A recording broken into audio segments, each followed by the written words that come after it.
What happened with the Rampage rental car? That might be classified. Oh, is it? Okay, all right. Yeah. See, I don't know if it... Let's just say it was on blocks for 3 days and it wasn't supposed to be.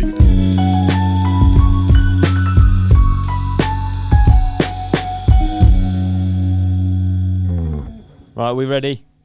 Okay, I wrote this thing that I wanted to read out first. I'm just going to read it out. That's all right, isn't it?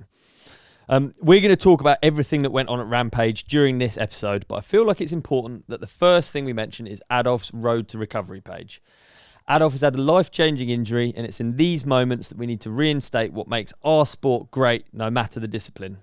These accidents can and will happen when you're pushing yourself on a bicycle. Freeride events like Rampage have given us all some of the most inspirational highlights of bike control and out-and-out human courage. They've remained etched in our heads over the years, and will be for years to come. It's a really unique event and has provided so many highs along with the lows associated with a dangerous sport like this. A lot of us watched on in terror as one of the best riders in the world had a really, really bad crash. In these moments, it's natural to have a kind of knee-jerk reaction and question everything that's going on. That's fine, but it's for another time. Right now, it's important to have focus on the things which are immediately important and the things which you yourself can change and help, in whatever way. Adolf Silva and his recovery.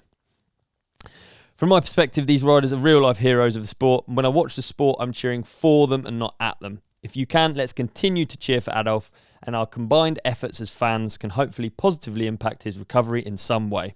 The link is in the show description, and anything you can part with helps. Let's get on with the show.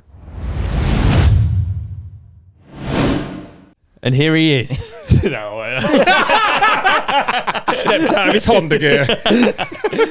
Here he is. He's come fresh from a business class flight straight into his 7 Series. He's come straight to the studio. The one and only Lord Rob Warner. All right. Pleasure to have you back. White ivory interior, leather interior. Just saying. Is this a new purchase as well? Yeah, I bought a new Beamer, 7 Nice. Series. It's an older one because I lost about 50.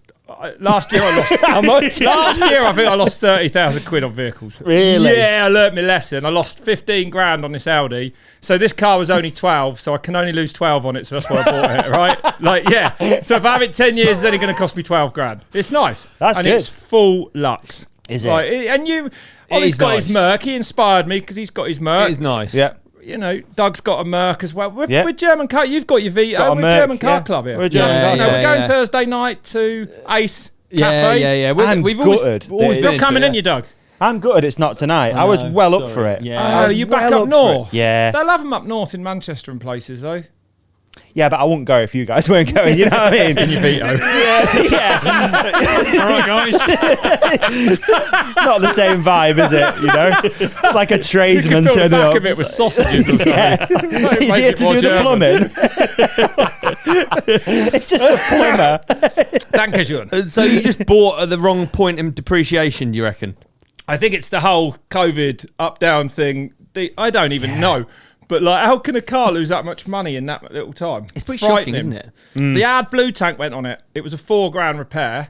So I got that mapped out, whizzed it over to We Buy Any Car. Bit of a knee-jerk reaction, but I was like I knew that this mechanic was like, those rear, like, if that LED rear light goes, that's 5 grand, mate. I was like, what? What have I bought here?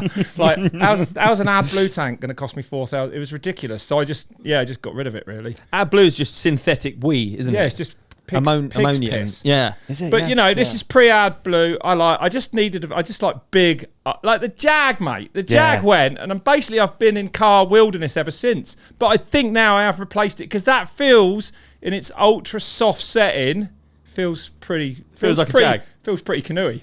Yeah. It floats. How weird is it wallowy. that you're like, if you're in one that you don't like, it affects your own view of yourself. Like sometimes I drive around in a hire car, I'm just like, oh. Yeah, when it's small and you're all big up in it and you sat up above it. I feel like Bowser. You know, in like Super Mario. I hate it when I get a small hire car. And then the windows ain't tinted and I know that like basically I'm visible from the waist up in traffic. And I'm like, heads out the oh, I sunroof. look ridiculous. Yeah, I've done that. Yeah. The Jag, you could do that. Could you? Oh, she was low, yeah. The Missed Jag was proper, wasn't it? It was cool, yeah. Yeah, the Jag. Did we ever talk about the demise of the Jag? No, let's talk about the demise of the let's talk Jag. about I was driving along in it one day. Nipper was next to me, and the seat just went. And I started going forwards, and I was looking at him and like, what are you doing? And he was like, nothing. And then at the front, got all the way forwards. I'm up against the steering wheel, and then it went, and it lifted me, right? My nose was on the screen like this, right? So I'm like this. And I had to drive it home, and I'm like, kid was like, I hadn't touched nothing, he hadn't. So it just had some sort of, it was quite a few electrical meltdown. Anyway, when I got home, it took me probably 15 minutes to get out. You know, I was like Houdini trying to get out the thing, yeah. Anyway, I'm like, right, I looked at seats and shit on eBay, and I was like, forget it, just get rid of it. It's rusted out, it's done, you've had it. It cost me 600 quid or whatever. I've had 10 years out of it or whatever. Anyway, just put it on eBay. Seats all the way forwards. Bloke rings me Looking up. for a small person. Yeah, he's like, I'm coming up from Southampton, mate. I'm going to get the train up. Right? He said, my only concern is, well, it drives. I said, yeah, it'll drive. It's just, well, you know, it's just tight. He was like, yeah, I'm not sure I'll get in it. And I was like, well, I'm 6'5", mate, and I've managed to get in and out of it. And he goes, yeah, I'm 23 stone. It's not my height I'm worried about. Oh. So, yeah, it took a while, but we got him in there. Really? Yeah. And I've never seen that car again since. Tire levers. He filled that front. Like the window was gone. It was just like fabric, you know. Yeah. Windscreen, I don't know. You could sort of only see his eyes above. Yeah, but he got it out the drive and never heard from him since. I think I've got 240 quid for it. So That's actually, right. it depreciated less than 10. Percentage-wise? 1,200 quid. I lost about 600 quid on it, or a bit more. Hang on, 800 quid in how long? Yeah, it was good. That is good, isn't it? Better than the Audi, eh? I've got to sell the... Buy British. I've got to sell... We were thinking about doing like a dream car giveaway. I don't think I can do it. With the Suzuki Carry, the green van. Are you going to get rid of that now? Yeah, I will. Yeah, I will. It's a shame. But it's mad. It's not like gone really. up in value. Maybe What, as not the Carry? mine. Maybe not mine. But yeah, they Rocketed up. the problem is you don't know what you're looking at. When you... Well, compared to do. what I paid. Like double. It's Really? gone what? Yeah, but you wouldn't want like a car park What'd you full pay of for them. her? 1,500 quid. And now it's worth 3k. Yeah. Get it Wow. gone. I mean, Yeah, gone. rarely make a profit. But That'll you pay for never the know. remap on the Merc. Yeah, you never know though, do you? Because they're like what they're listed at doesn't. You don't know that that's what they're going to go for. True. That is, yeah. Yeah, You that's... build this picture of worth, That- and yeah, it's just that'll get- made Oh, up. It's just, and then, can you be... I mean, we all go to We Buy Any Car, because who can be bothered with tyre kickers? yeah. Carving around, doing my head in. That I mean, needs they're the doing, worst tyre kickers, mate. though. Oh, I can't handle them. I wish I could sell stuff. I can't be bothered anymore. I used to love selling shit, but I've given up with it. Oh, it's just such a rigmarole, isn't it? I used to Meeting love- up and talking Yeah, to them, and yeah. you know what they're doing, and you I used to, because my dad's a car dealer. I used to- Dad's a car dealer? Yeah, well, you know, he rips people off sometimes. You know, that's his kind of vibe. But he used to. He weren't like he didn't have a pit or anything. He was a mechanic, and he just used to trade loads of cars all the time. So But I he's used dodgy as. Yeah, yeah. But I used to do. He'd like list something wherever it was, AdMag or whatever, and then I'd kind of sell it because that's how we did it. We'd What, split- because you were underage and couldn't go to prison? no, not that. You A know, minor. friendly, I mean, up to 16, friendly apparently. face. You know what I mean? But I used to make up all these. No, that mileage is legit. I used to make up. I don't know why I did it, like because I grew out of it. But I used to make up these insane stories, you know, because you don't want to be like, oh, my dad's a car dealer, because they'd ask you all the questions, you know, how long you had it, how well do you know it, and I'd just make up these, and I don't know why I did it. That's like classic lying, though, isn't it? Yeah, I mean, but it's like, classic too much Ollie. detail in your you'd be like, oh Classic yeah, car selling. yeah, it is. It's classic. It's classic car dealer stuff. You'd be like, oh yeah, my mum's in a wheelchair, so she. And you're like, why am I even saying this to this person? Like, it's You went that insane. low? Mate. It were. I don't know Yeah. if I can be a part of this. I don't know. I don't know why it got pretty. That was weird. too much. Yeah, it got pretty weird at times. I don't know why you'd say it. But hey, Sell a car. get them sold, doesn't it? You know what I mean? Yeah, you got to get them gone. Get some yeah, sold, yeah. get some sold. But it is. I don't like selling stuff anymore. To be honest, not into No. it. People coming around the house, like All tyre the value's kicking. gone out of it. Yeah. Try selling a bike these days. Quite difficult. Yeah, quite hard, eh? Yeah, Not easy. Not Not, easy. is it? It's not. No. Do you remember what it was like during COVID? What, selling bikes? Yeah. It was good, wasn't it? Yeah. That's right. Gold mine. It was But- mad. But it's not.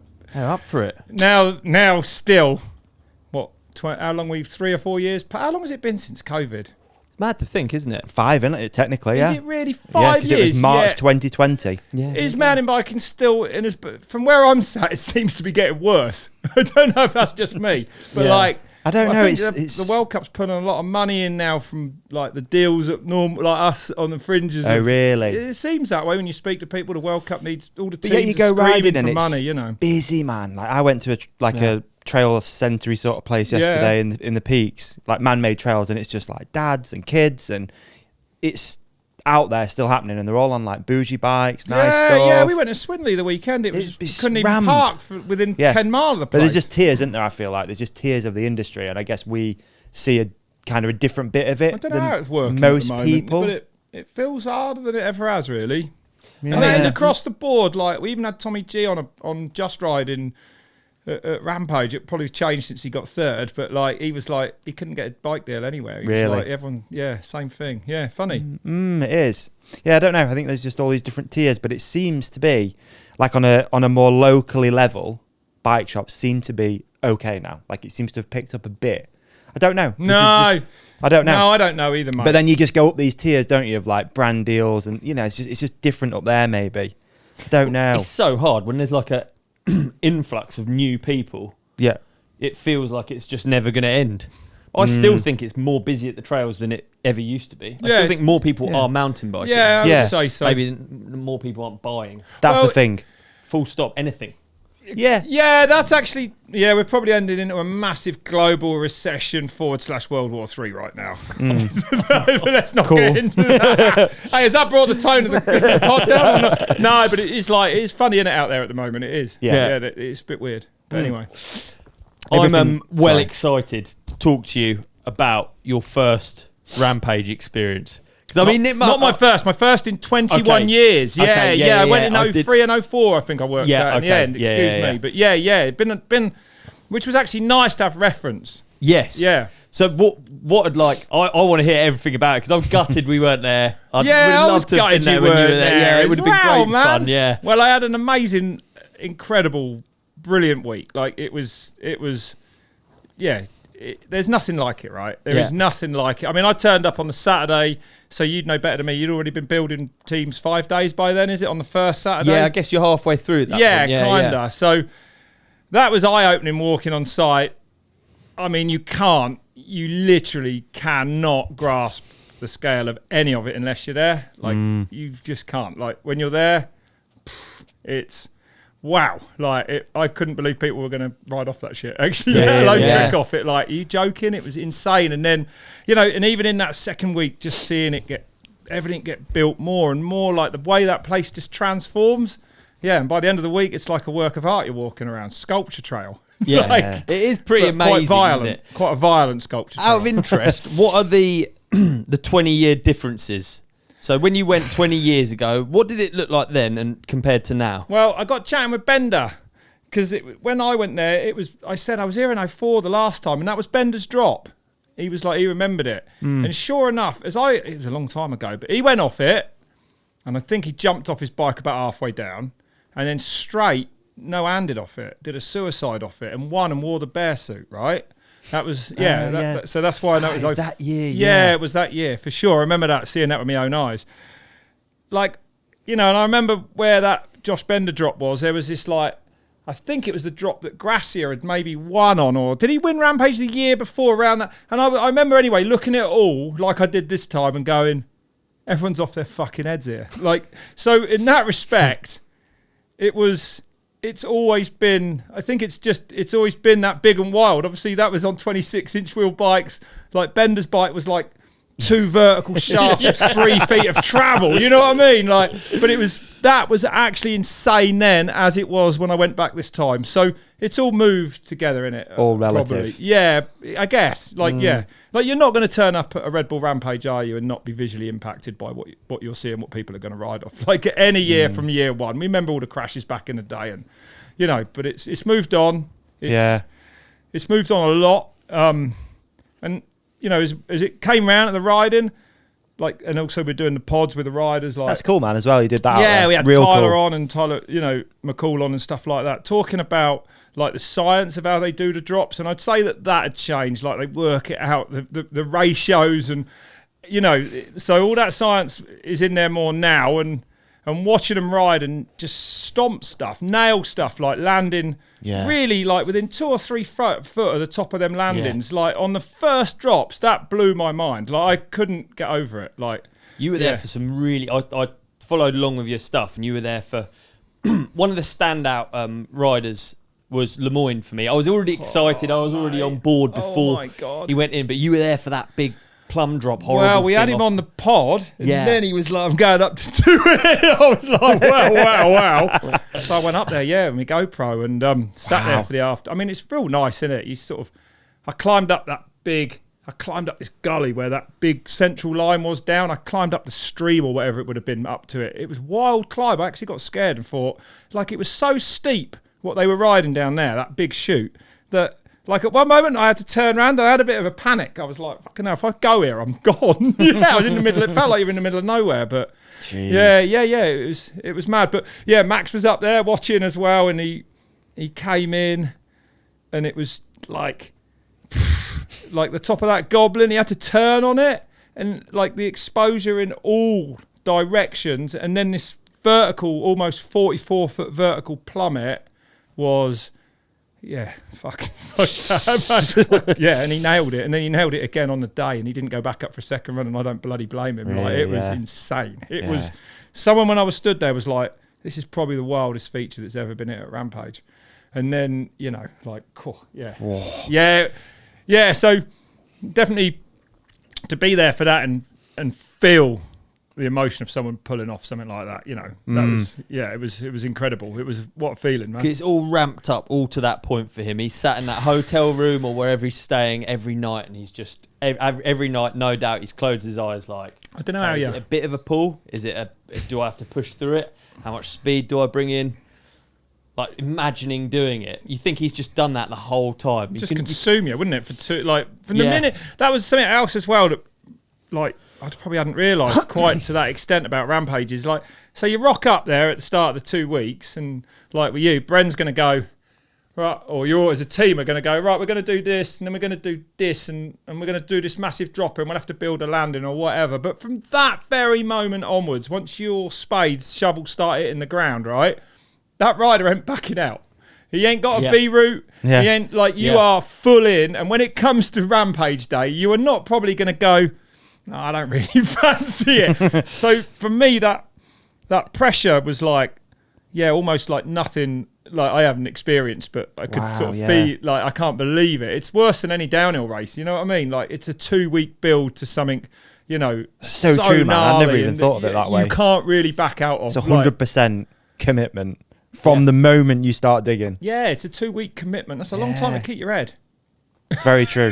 Very it true. It really is. Yeah, I think so. That's how I saw it. Yeah, race really day on a downhill. You might be you could bluff your way through practice. I think they say that feel a lot on the morning of the race, but I think you're going to be feeling it from the minute you spotted your line there. In the commentary, they say that a lot about it being like an endurance kind of event, and it kind of is, isn't it? Yeah. Both physically and mentally. Well, yeah, and also like the build is. Like, I've never walked as far as I have all week, and I thought that about the riders. Do they back off a bit the last few days up? I suppose they start riding, but even getting the bike up, like, is like, Shimon was practicing, and I helped him push his bike up, and like, no one's pushing Simon's bike. What's going on here? I thought you'd have a team of people, but it's pretty raw, isn't it? Rampage, really raw still. Yeah, and if you think like some riders require multiple hits on something.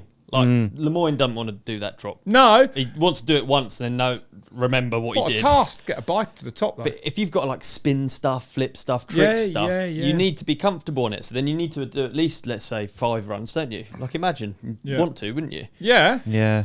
No, that's right. Yeah, mad. It was, I don't think it's the event for me. but just to watch it, it was an amazing thing. Did you enjoy doing all the podcasts and stuff from it? Yeah, it's kind of a different angle for you as well, I'd say, in a way. You've never been to Rampage in 20 odd years. Yeah. But also doing those sort of episodes with those sort of athletes. It was mint because it brought me more into the build up of it all. Like I said, to hear how sort of accurate and how they're really calculated. Is the word. Like, that sport, people ain't just hucking like they were last time I went there. Bender ain't just pulling off the top of something and hoping for the best with 20 metres of suspension beneath it. Doing it, I thought that when the fact that you did one with T-Mac, he's just like the most dialed he's a proper Rampage rider. Isn't he? All his runs have always impressed me over the years. Yep. And they're always massive features, and like he does them so perfect that they almost go not unnoticed by any means, but like, when it works out that good and it's that big, you sort of don't. Yeah, you're right. yeah, it doesn't definitely doesn't come across on TV as much. No, it's almost the problem with an event like that is that everyone's so good that when you land something and it's chill, it looks like Lemoyne's drop. Oh, that's exactly Perfect. right. On the telly, that's Perfect. right. You don't see the scale of it. No, You don't know how on the edge he is. He only No, wants to do it and, twice. you Think how know, good he is. Yeah, that's right. And that's probably I mean, probably the one thing I noticed as well, obviously this year more than ever, is that but the consequences of so it's so big now, and it always has been, but now it's so big that there is no error for any. You've got to be perfect, right, or you're going to have a bad accident probably, and it is exposed, and everything is so big that. Yeah, I don't know. I don't even know how you face up to it, but there is no room for error there. Maybe that's changed a bit over the 20 years now. It's Yeah, true. You know what I mean? They're better than they ever have been. They're more definitely, and it's in a better place than it's ever been. Yeah. But obviously the consequences are greater than they've ever been as well. Yeah. And we're still only humans, right? We haven't changed much in 20 years. It's true. It's true. We're going bigger, further than ever, but yeah. Turning up then as well, you've almost got a I'll take staggered myself thing. out of that when I say we.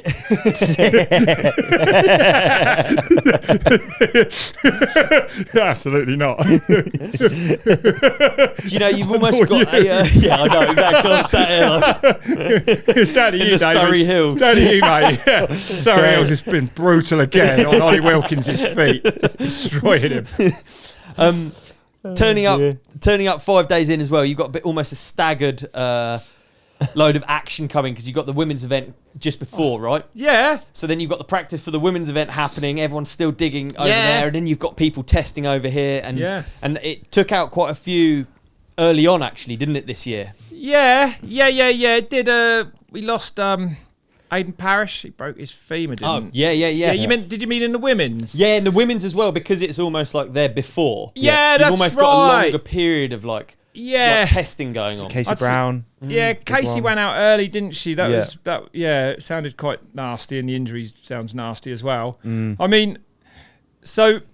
think probably the biggest thing for me for the women's, and it relates for you, is I stood up there for hours because Chelsea was going to send it, and I was like, I need to see that, and to see her send it from the bottom, looking up, off the top across onto the Battleship, fuck my life. That was.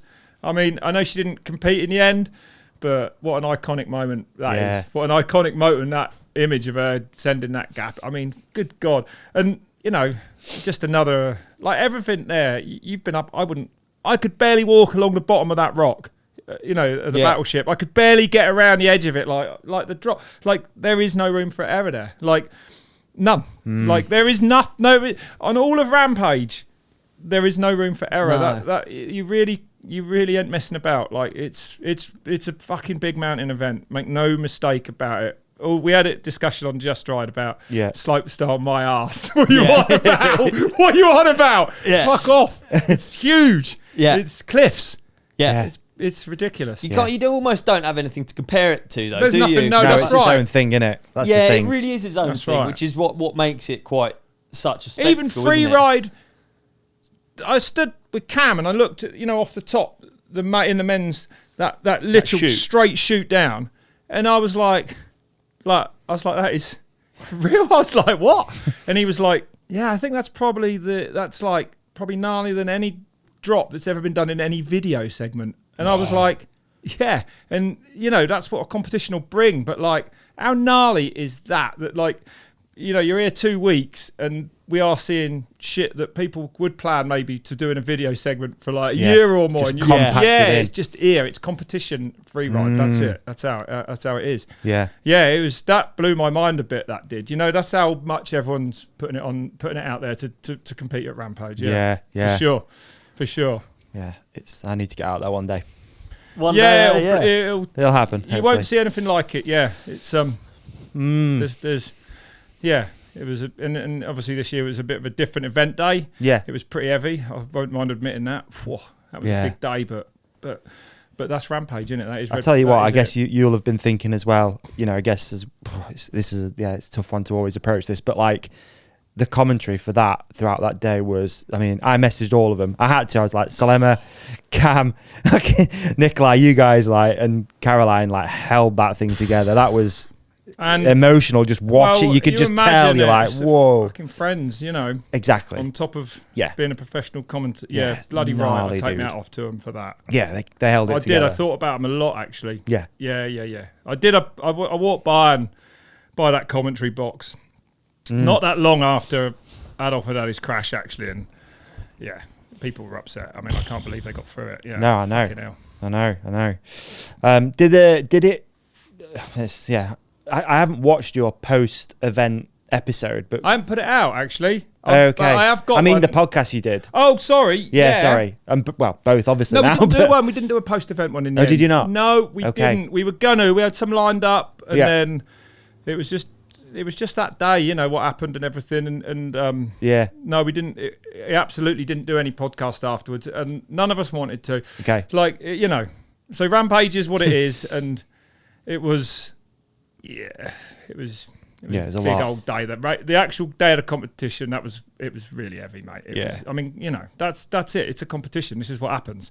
But I felt it. Everyone felt it. It was a mad day. Yeah, I think it was a really mad thing. The whole industry and everyone involved in it has felt it and is continuing to feel it. I think it mirrored, you know, the meetings we had like straight after. Right, we had some online calls and we were just like, this is, you know, feels weird. Something feels off. It feels odd. Yeah. I think that, you know, I dare say the dust has settled a little bit now, but especially those few days after, we had a few calls, didn't we? And obviously you had some struggles with it as well, like just not sleeping, and you know. Yeah, well, that's right.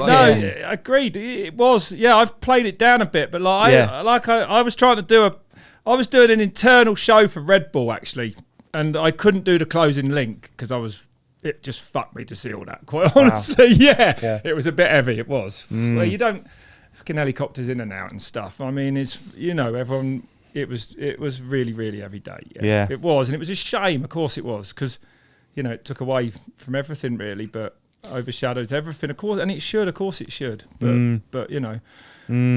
But it's a funny thing on a good year, on a good year there where it's pretty clean of bad injuries, you still just want to get out of there. After that build-up, it's just too much in general. Yes. And then for it to have, like... because you're on the edge of nerves all day anyway. It's true. If it's going well, you kind of want it to be over as well a bit. It's like, you can't... Yeah, it's so... Yeah. You said something really interesting again on one of those calls. And again, I know this is, just to throw it out there, it's a delicate sort of topic, it still feels like, but as mates, just chatting around. Like you said... if those things had gone to plan, Adolf, Emil, that would have been the best show ever. Of course. That would have been the peak of the peak of mountain biking. After everyone had just been like, oh my God, there'd be no fallout from it. There'd be no social, none of it. It would have been the best show ever. It's the fine line between it. It's such a fine line. Such a fine line. And it is in many things. In many sports it is, actually, when you think about it. Yeah. Oh, yeah. Of course it is. And any of those lines from the women or the men's competition, if they go wrong, like, these things can happen. Yeah. It's just... I think... It's part of it. It's sad to say it, but it is part of what we do, and if it wasn't for the danger, then would we even do it? You know, not... You know, like, I don't... You know what I'm saying? Like... I've been thinking about it. I think everyone's been thinking about it loads as well. Yeah, especially knowing my that... mind about it. Especially knowing that we were probably going to do this as well. And one thing that I've really been sort of mulling over in my head is... And we've spoken like loads on the podcast about risk, but not just risk, just like your perception of risk. So I think a lot of people who will jump on probably instantly of like... you know, whatever the horrible comments were about this brand needs to sort this out, blah, blah, blah, blah, blah. And maybe just kind of different to probably us sat here. Like, I've personally like grown up watching action sports, and you just know like this sometimes, unfortunately, is what happens. That's right, though. It's harsh to say it. It is hard. It's horrible to say it, but I dare say the riders would say probably a similar thing. They would. And... I mean, it's not a good comparison at all, but say, like, you know, like follow motocross. You do. I mean, like even a track in the UK here, there's been like, what, 2 or 3 kids killed in the last sort of 18 months. Yeah. You know, it's like, so, you know, what we're going to do? These are the sports we follow, we love, we do.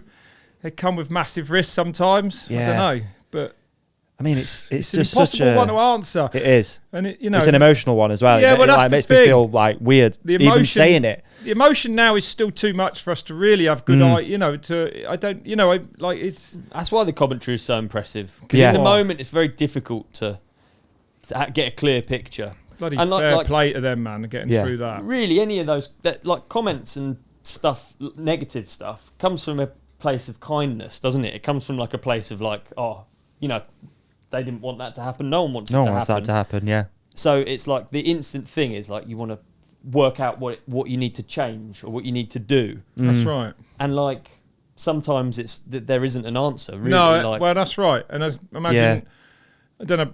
Well, yeah, we've all been sat around in our heads trying to think of that answer, right? And I haven't managed to think of it. No, I haven't. No, that's right. This is competition, extreme sports. On, you know, this is, it doesn't get any more on the edge probably than Red Bull Rampage. Like, it's what makes it. That's it what is, makes it. The risk. If it was safe, you wouldn't watch it. Would there? There's airbags That's on the each thing, side of the isn't it? battleship. It wouldn't be the same. When you sit down to watch it, you kind of know something could happen, and it unfortunately is the draw in a way, right? A little bit. Like it's people pushing to the absolute limit, and it's why you sit there and you're so captivated by these stories and these builds and these journeys, and like it's people, when something goes wrong, it's hard to wrap your head around, and obviously we all probably think the same, but like to just start pointing fingers is not, that didn't feel like the way to go about it, you know. There's no blame there. There's no, what you're on about. Yeah. No. It's all just natural, isn't it? I think I've just enjoyed happens. the previous 23 editions of Red Bull Rampage as much Mate, as anyone exactly, else. yeah. Do you know what I mean? Yeah. It's like this one was just, I was there and it was a heavy. I'd be lying if I said it wasn't a heavy day. Yeah, Of course yeah. it was. Yeah. You know, of course. And there's it was. been stuff at the other ones Helicopters though as coming well, and right? going. I mean, There's been Paul Baz was like an of course example. there has in the past as well. That's Yeah. right. Absolutely. Yeah. Yeah. I don't know. Yeah. I've been really, I think we all have been thinking about it and like trying to fucking, how do you talk about this? But yeah, it's just personally like some of my takeaways from that are just growing up in it and being around it. And I'm draw comparisons from freestyle motocross and X Fighters. Like that got fucking gnarly for a few years. Well, I did X Fighters. That's right. Yeah. I mean, my head went back to that. That's right. Competition freestyle motocross. It's never existed since. But do things get to a certain level, like where and competition FMX there's not been a series. I guess there is some. It's like X Games. There's some stuff at X Games, but like X Games got rid of best trick, right? Yeah. Because well, why? Because it was just ridiculous. Like it was asking for it, wasn't it? It was insane, you know. And so that was one question I had is like, you can't limit these things, free sports especially, but like, do they get to a point where the competition side is crazy, like is too much? I don't know, but like X Fighters, that was getting. But on the other hand, it was the greatest spectacle I have ever been around. It was the best and those series. nights, it was the most amazing thing. Yeah. And you know, how dangerous is FMX? I can't remember how many riders. Sadly, we lost. None at X Fighters, but X Fighters, like it was like I think it was 4, 5, 6 riders in that period of years like of that growth. series outside of Red Bull X Fighters. You know, regular FMX riders that got passed away with it from their injuries, man, doing that shit. Cool. It's action sports. There's like all these different parallels that I think I go to because it's like how you grow up and it's what you consume and it's what you're interested in. It's like speedway. That, you know, that most weeks you get on that bike and you could have something really dangerous, really life-changing happen to you. It's like, but again, it's what draws people to it. It's what draws all those athletes to that event. Yeah, that's the thing. Like, it's the you dream. know, Nothing feels worth it when it goes wrong. No, that's Nothing right, mate. feels worth it when it goes wrong, but it definitely feels worth it when it goes right. That's and right. That's what you're always battling against, isn't it? Just finding that like balance is very, very difficult in a number of sports. Yeah. Don't have to be really wacky, crazy sports, really. No. Can be straight out racing. That's not worth it. When you come off, you're like, oh, I shouldn't have done that. Yeah, Yeah, I mean, that's right. It's just, I think as well with it, I think obviously the live stream element of it adds an element, right? That everyone's sat there and you just see it. Everyone sat there and no one wanted to see it. No, exactly. It's whereas literally like we traumatic said, watching it, isn't it? It's Yeah. like, cool, yeah. like if it was a video part, it just wouldn't have come out. It'd have exactly, been like, exactly that. Yeah. So like, I don't know if that's, I don't know. It's gnarly, isn't it? It's such a grey area. It's like, the maddest thing on site. Yeah. Like, you know it, but like literally 1 minute you are so ecstatic. You are jumping up and down. You can't believe what you've just seen. And then like 5 minutes later, people are just in tears everywhere. And it is like that, fucking hell. I think every day. I think being on a sofa makes it different for me because I've not really watched it sat there on a sofa. So being on a sofa, when you're there, you're like pretty aware that these are like expert risk and analysts. These people are like, every single rider there is a hero. They know exactly what they're doing. They know what's at stake. And then when you watch from home, it becomes this spectacle that looks a bit more daredevil-y. You know. Yeah, that's true. Yeah, it's fair.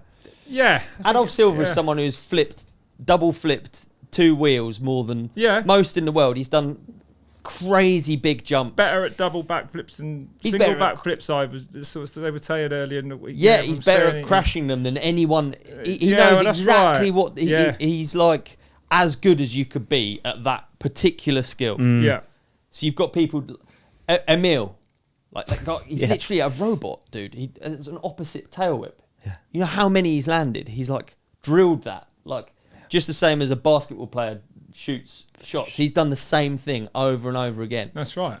It's like it doesn't look it's in when his it goes DNA. wrong. It's in his DNA, man. It's like he shuts his eyes, he can do it. He knows exactly what he's doing. Yeah, that's right. And that location creates risk, doesn't it? It's like that's right. So you don't want it to go wrong at Rampage.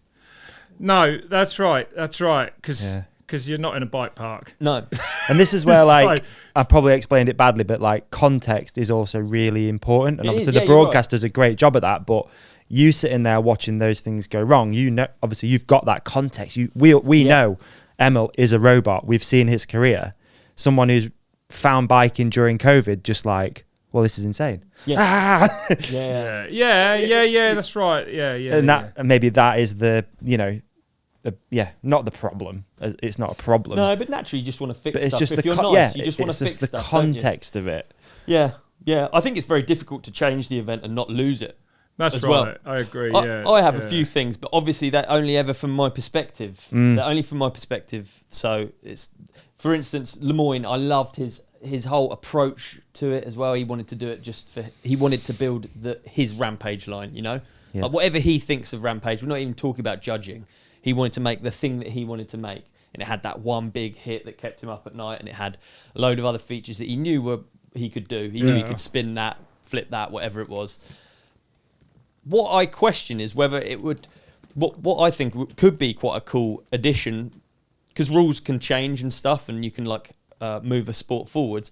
Maybe people need to ride their own line top to bottom. That was one thing that just went through my mind. Like, how cool would it be to see every single person's line? I know it's not possible at that site that's developed. Yeah. At a new site, no one can share. Everyone's limited on their time. You spend 3 days on a landing. Would limiting the build time make it safer or more dangerous? Because you wouldn't have as much time. Well, what I'm saying is, will the riders still go for stuff that's as big with just not quite as built? It's stuff dangerous. That's not as built well, or does 2 weeks give them, like, they can literally go, holy shit, look what we can create here. Yeah. What do you think would be, like, would 5 days build instead of 10 make it any better? I mean, you're absolutely pinned whatever you do, but then what you're pinned, you can make stuff possible with time. So but for instance, like Lemoyne's, he will have had to budget a load of time on that drop because that's just his. So he has to make it wide enough. Yeah. No one else is helping him. He's got 3, including him, 3 people. Yeah. Trying to make that landing, trying to make it just rideable. Yeah. I mean, if you had more time, you'd add a couple more sandbags, make it a bit wider, make it a bit safer. Yeah. I just wonder whether that might. You don't know. You can't make it safe. If you make it safe, you lose the event. But whether that would just change it or steer it towards these kind of like single features, or I don't even know. It's a stab in the dark, isn't it? You just don't know. But like, that was my only thought. Do you think it's all a stab in the dark? No one knows. That's right. What about the reuse of venues? Is that? Yeah, that's kind of what I mean. Like that venue was pretty packed. Yeah. So there's a lot there already. So a lot of it isn't. Yeah. What are you going to do? You got to ride something with someone else. You got to pair up. You're going to have like a wider landing. If you have a wider landing, might try a cash roll. You know what I mean? Yeah. So it might up it. Yeah. I don't know. I don't know. It's an impossible one to answer, isn't it? It's so broad, really. For such a niche thing, it's actually quite broad, isn't it?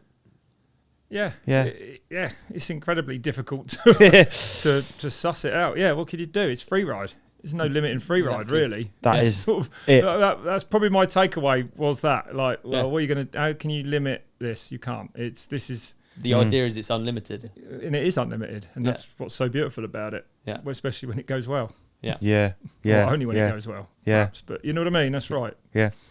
Interesting, eh? What, like, to speak to Rob's thing as well, like when you're there with Bren and Deeks, how much does Bren back off towards the riding element? Because one of the things that, if I was to zoom out and look at it and be like, well, how much digging I've got an answer for this is necessary? It's just absolutely so poignant. We're going to hit it after the break, though. I was... Oh, that was brilliant. That was the best breakthrough I've ever seen. Mate, this one is the easiest ad read that we do.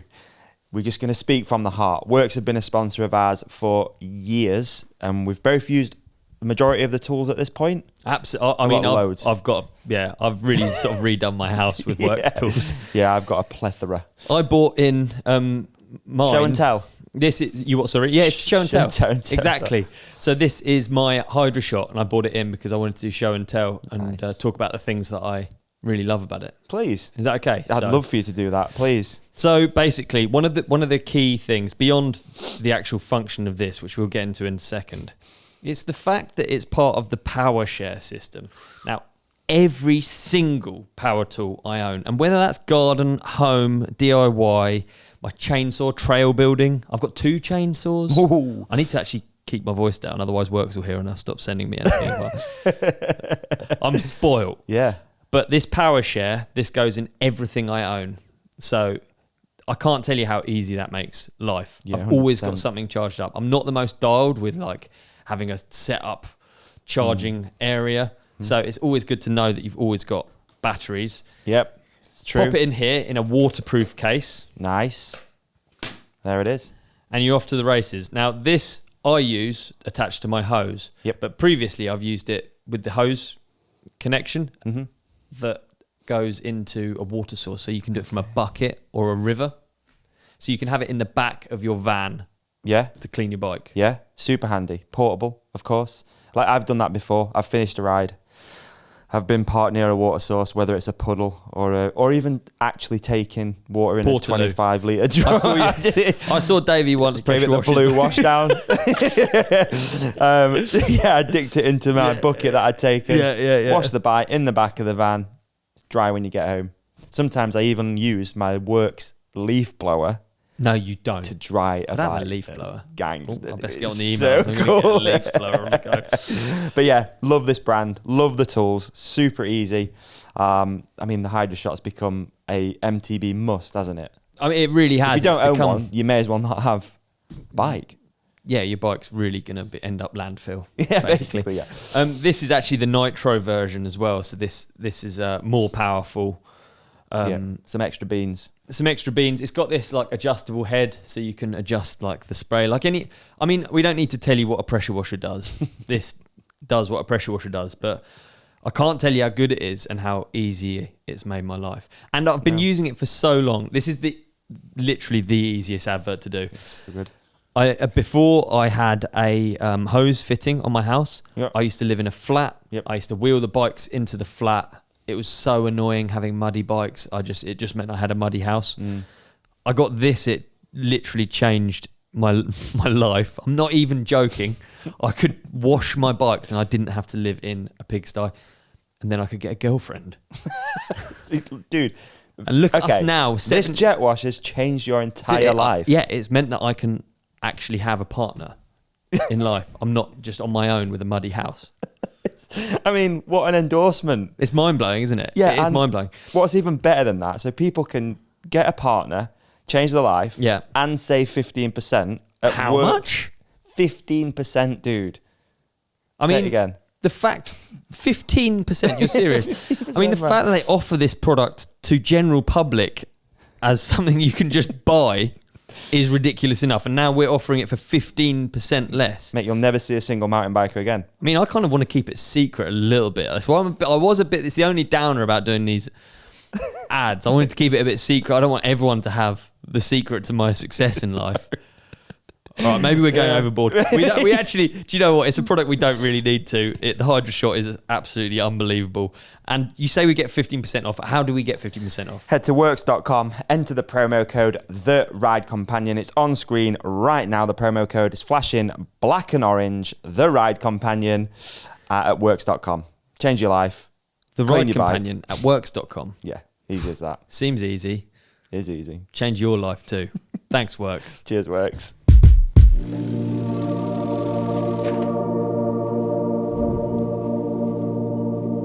Welcome to the Bike Star. Hi there. I'm looking for a little R&R for my bike. Do you have any different things you can suggest, maybe? My name's Ollie Wilkins. Yes, Ollie. Let me take you through our treatments. We believe we can offer something for every rider and their bike. First, we have the Perenni Massage. Oh, that sounds really nice, yeah. Or we have the Sound Bath.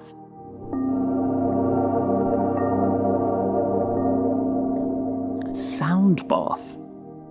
If you really want to treat it, we have an incredible hot yoga session available.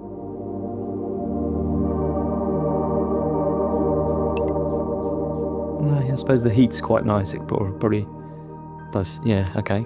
However, we do have the Custom Wrap. The custom wrap?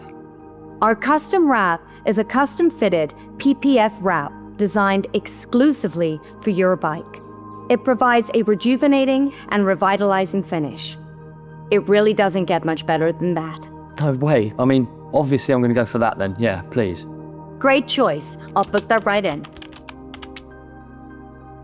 While you wait, you can take advantage of our mindfully prepared bike owner relaxation space, complete with carefully selected multimedia entertainment and the refreshing scent of eucalyptus aromatherapy. This place is the best. Would you like a glass of cucumber-infused glacial water? Yes, I would.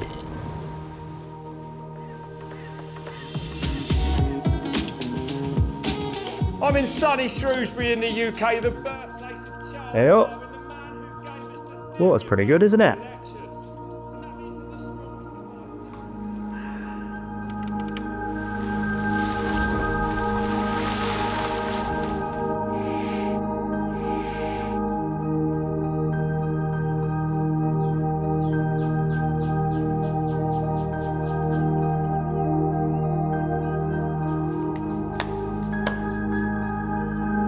What a lease of life.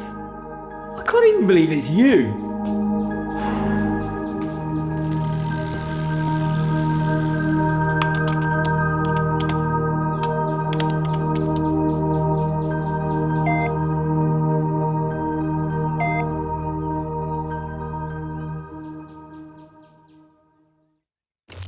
Tell you what, mate, we always say it, but that genuinely, what an ad. Fantastic. Unbelievable effort. Well done. You did really good in that one. I feel refreshed and rejuvenated. You do. Yeah. Well, I'll tell you what, how about you want to pass that feeling onto your bike? All you got to do, head to invisiFRAME.co.uk, enter the code REFRESH and RIDE. What is it, Ollie? Is that refresh and ride? All in capitals, and that'll get you a whopper of 15% off kits, decals, anything on the site. Refresh and Ride, 15% off. Thank you, invisiFRAME. Back to the episode. Nice. Hey, after that was a 2.5 hour lunch break. That's a long And break. I remember what Tom I was Eisted's saying not happy. before. The A303, the Southwest Corridor, man. He's going to be in all that traffic all the It's way home backing tonight, isn't he? Huh? He is It's livid. backing up. I think he's going to want a flight. That's my opinion. You have to get him a flight back, mate. You're not dealing with that traffic. The M4, the 303, forget it. Right, before we went away. Hurry up, the M25 is going to be a nightmare. We're in a rush hour. Should we just wrap it up? Hey, it's been great. Thanks very much for having me again. Lovely to come on. Well, I left everyone on a cliffhanger. Yeah. I even used the word poignant. That's why I remember what the question was. It's not really a poignant answer. Oh. But your question was about whether at Rampage, whether you like stop the riders taper off, and absolutely I do, yeah. Okay. Yeah. So like Bren, for instance, you have to stay off certain tools. So we had the rock bar. If you're on it for like 3 days straight, your hands are shaking, you've got all calluses. So yeah, you have to like... He's on the rate. You have to really think about it, which is weird, isn't it? It's like whole nother thing that you don't think about when it comes to that. Imagine getting to Rampage competition day and like... I'm absolutely worn out, lads. I've been on the tools all week. Well, it's not far Can't off. drop in. Yeah. That'd be quite Exactly, anticlimactic, wouldn't it? Sorry. That's where I think this event like separates itself from anything like it. Yeah. My example, and I'll use it because it's quite good, is like imagine the TT, but 2 weeks before, all the riders are tarmacking a track. It's not the same. On the roller. Yeah. John McGuinness is just like, I'll tell you what, I'm going it'd to be the tired. best tarmac you'd ever seen later if they did. Yeah, Can you true. imagine how anal they'd be about that? It would be perfect. There'd probably be a few more berms, wouldn't there? Maybe. Dunno. But yeah, that was my example. But yeah, it's interesting to know that they do That's taper another it down. mad event, isn't it, that? Yeah, it is. I went this year. That was incredible. Yeah, you can tell you brought all the merch. That's true. Yeah. Go on, blimey. Came in head to toe Honda. HRC Honda. You look like a superbike racer. Well, you know, I mean... Big one. They're really little. They're like, I'd be way too tall, right? Yeah, I think Get so. it. I think so. Yeah. You have to get bigger wheels. 32s. 32s, eh? Yeah, that's right. That's the chat, isn't it? Yeah, apparently Schwalbe are developing a slick. That's happening cross country next year. Oh, They've already had them on track at. I went to Lenshider for Nino's thing, and there was a 32 rolling around. I think it was a KTM. There was a 32-inch wheel bike on the track on the World Cup cross country track. Wow. Yeah, that's mad. Like, I mean, I'm all for stuff being, but do we need a bigger wheel? I mean, 29 would feel great. 32 might feel even better though for someone my height. You might be able to get I'm going to go mullet, and I maxi mullet, yeah. 32 29, because I don't like to run a 27 back wheel. A lot of the bikes I'll only run a 27, but I prefer my bikes full 29 if I'm honest. Yeah. You're big enough. Yeah, it's right. It's just a bit smoother. It doesn't make that much odds to me though, to be honest. But if give me the option, I'll run both 29s. My downhill bike's full 29. I fucking love it. Yeah, I'm full Flies. 29, and I Are remember you? resisting 27. You know what I mean? So who knows if 32 is going to be Rob Warner on a maxi mullet. I like the idea. Can you imagine? What is a downhill bike with a 32-inch front wheel going to look like? You'd have Penny to have a farthing. ladder to reach the handlebars. Wouldn't you? Like, it's going to be up there, isn't it? Huh? Yeah, we have to have drop bars. Oh my god! No. Dax bars upside down. It's like a stem and then... Can you imagine it? Yeah, imagine That's that. actually, you're running the high-rise bars. I've gone down 10. I'm on 7. Okay. The real crazy rentals were 70 mils, but I've actually gone to 60s and run 10 mil spacer under them. The 70s actually look a bit crazy to me. Yeah. Yeah, I mean, they're when you get on the bike, even though those bars are no higher than a 60 and a 10 mil spacer, it feels like you're on a space hopper. Yeah, just visually. It does your head in. It's a weird thing. Yeah, so I've gone. That's what I'm doing now. You're liking them? Oh my god! Really? Yeah. Yeah, I'd never go back from a 60 is the minimum I'll run now. Really? Yeah, really. Yeah, and like I say, with some spaces. Again, no, you are big enough. Yeah. Well, got quite the movement I used to. Yeah. Let's get them bars up. I'm going higher. I got coming out. When you say Yeah. coming Of your out, bar? was that a nod to It's a rumour. signature bar? It's a rumour, but Signature bar, was it? You said, no, it might be. I I don't want to. I've heard. Very I've heard. subtle. Wow. Yeah, Rumour, I've heard. the rumour mill. I've heard. There you go. Actually, I probably wasn't allowed to say that. Delete it. Bleep it. Yeah. Interesting. Yeah, there you go. Do you think after that, I'll be honest, because we've had quite a long break, kind of lost the terrain of what we were talking about before. Do you think we've put a nice little rounded edge, little pin in the Rampage chat? Do you think any changes will be made, or do we just next year Rampage rolls around and everyone's like, Yep, cool. We're back at it. I don't know what. I don't know, actually. I mean, people much closer to that sport than me you'll have more ideas, right? I don't know. No. I don't know. But we just spoke about the Isle of Man TT, which surely has got to be the world's most dangerous sporting event. I wouldn't. Right? What could even come close thought, to that? Isn't it? Yeah. So that comes back every single year, right? That's how it is. Yeah. You know. Yeah. And yeah. Let's, we prices are paid. Yep. But like, it'd be a pretty shit world if we weren't allowed to do what we wanted to do in the way of, you know what I mean? Like, a lot of people, we all live for sport, like, and it's tragic when it goes tits up, but. Well, if we're all thinking about it, everyone's sure. thinking about it, you better rest assured that anyone actually involved with the event is thinking about it longer and harder. Yeah, that's you know what I mean? Yeah, So, I don't know I haven't got a clue how you can change it. That's the truth of it. Like we said, we've all been thinking about it. Yeah, but definitely. I don't know really, Definitely. and it's not my bag. And either, I've not enjoyed like that tone of like, sorry to bang on about it, but obviously a lot of people online been like, oh, these people are being exploited, this and that, and that just makes me feel really horrible and really icky. It's like everyone knows what's going on, like they're there, and it's an event, and like it's people following what they've done. This is this is their pinnacle. It's their dream. They don't feel waiting for this moment. Exploited, like. No, not forced. No, I totally disagree as on well. the top of a hill. Like, no, that's right. No. So man, yeah, it's been a strange few weeks, but I think the dust, like you said, like the dust has settled a little bit now, and we can kind of look at it a bit more, maybe with a little bit less emotion. And let's hope Adolf can make a recovery to a point. If anyone I don't can know anything about his recovery particularly or anything, but what you see online. It looks incredible, and let's hope he can recover, right? And I think that might be the case. So to a point, so I don't know. It looks like he's making leaps and bounds already, which is really what cool. A legend, isn't he? Yeah, yeah. Go loco. Go loco. Hell yeah. Go loco. Link in the show description if you want to donate. Yeah, bloody right. Lovely thing to do. Yeah. So. Yeah.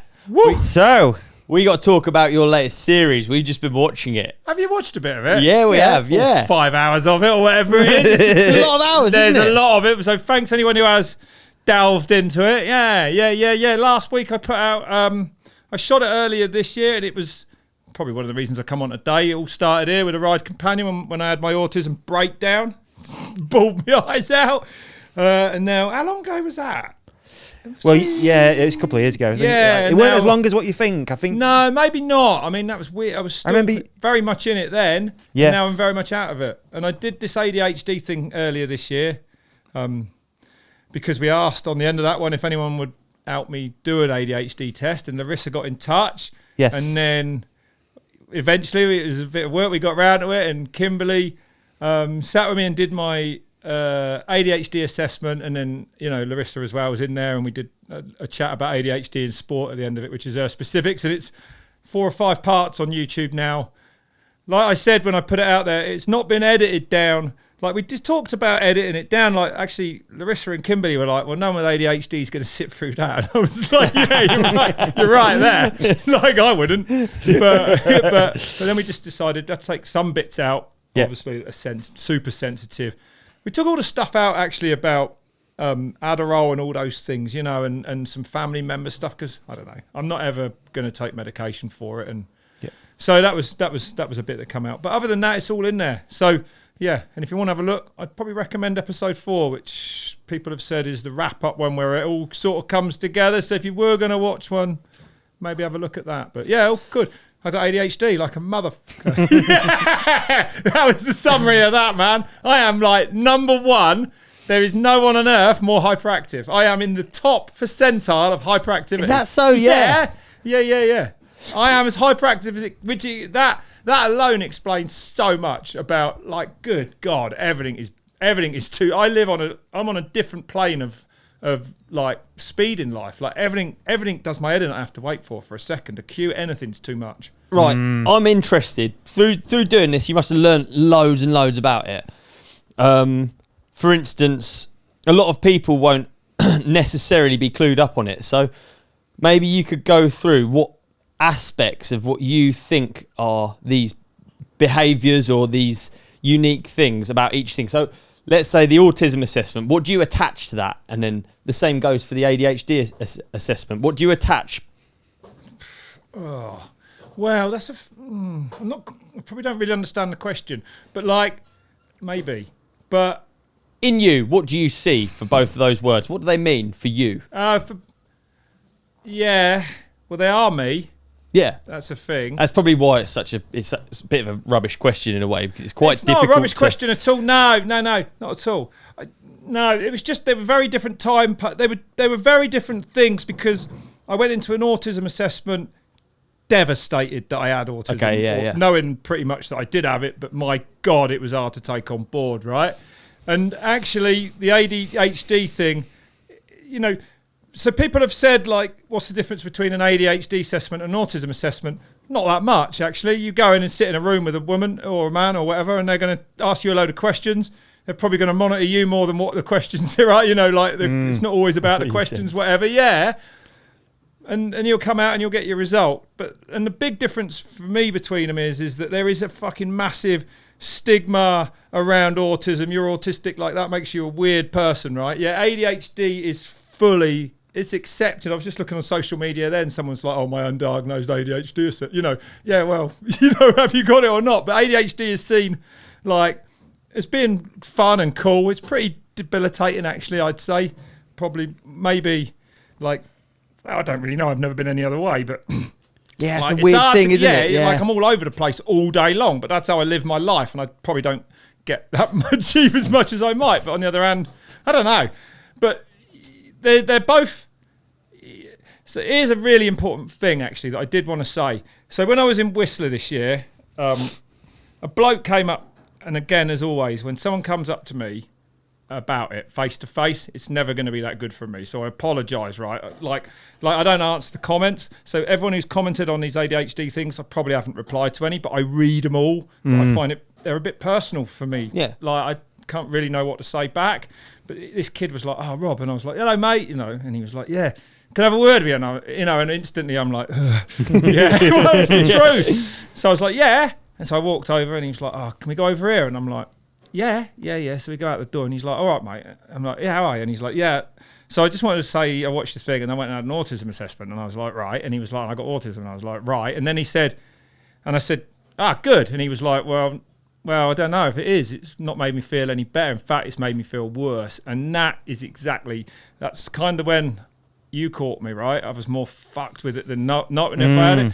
And I think that's part of it, is like, it killed me to find out I had it, right? Because, like, fuck, who wants to be one of them? You know, Rain Man, all that shit that goes with it. Well, it's true. It's like, but it's not like that. But it's got there's so much taboo about autism. It's like, when probably over half the population have got a bit of it. But he said that, and that was right, because then all of a sudden you've got a label, and then you've got to deal with that. But then going forwards, I think I said to him, yeah, but keep going, mate. It will help you to understand it, and you won't give a fuck about it in a bit. Like, I couldn't care less now. Like, I can talk about it to you. Isn't it? Yeah, well, look at that. And that's the big thing out of this, is that I came on here 2 years ago, and even to talk to someone and try and say that word in the street to someone would make me fucking cry.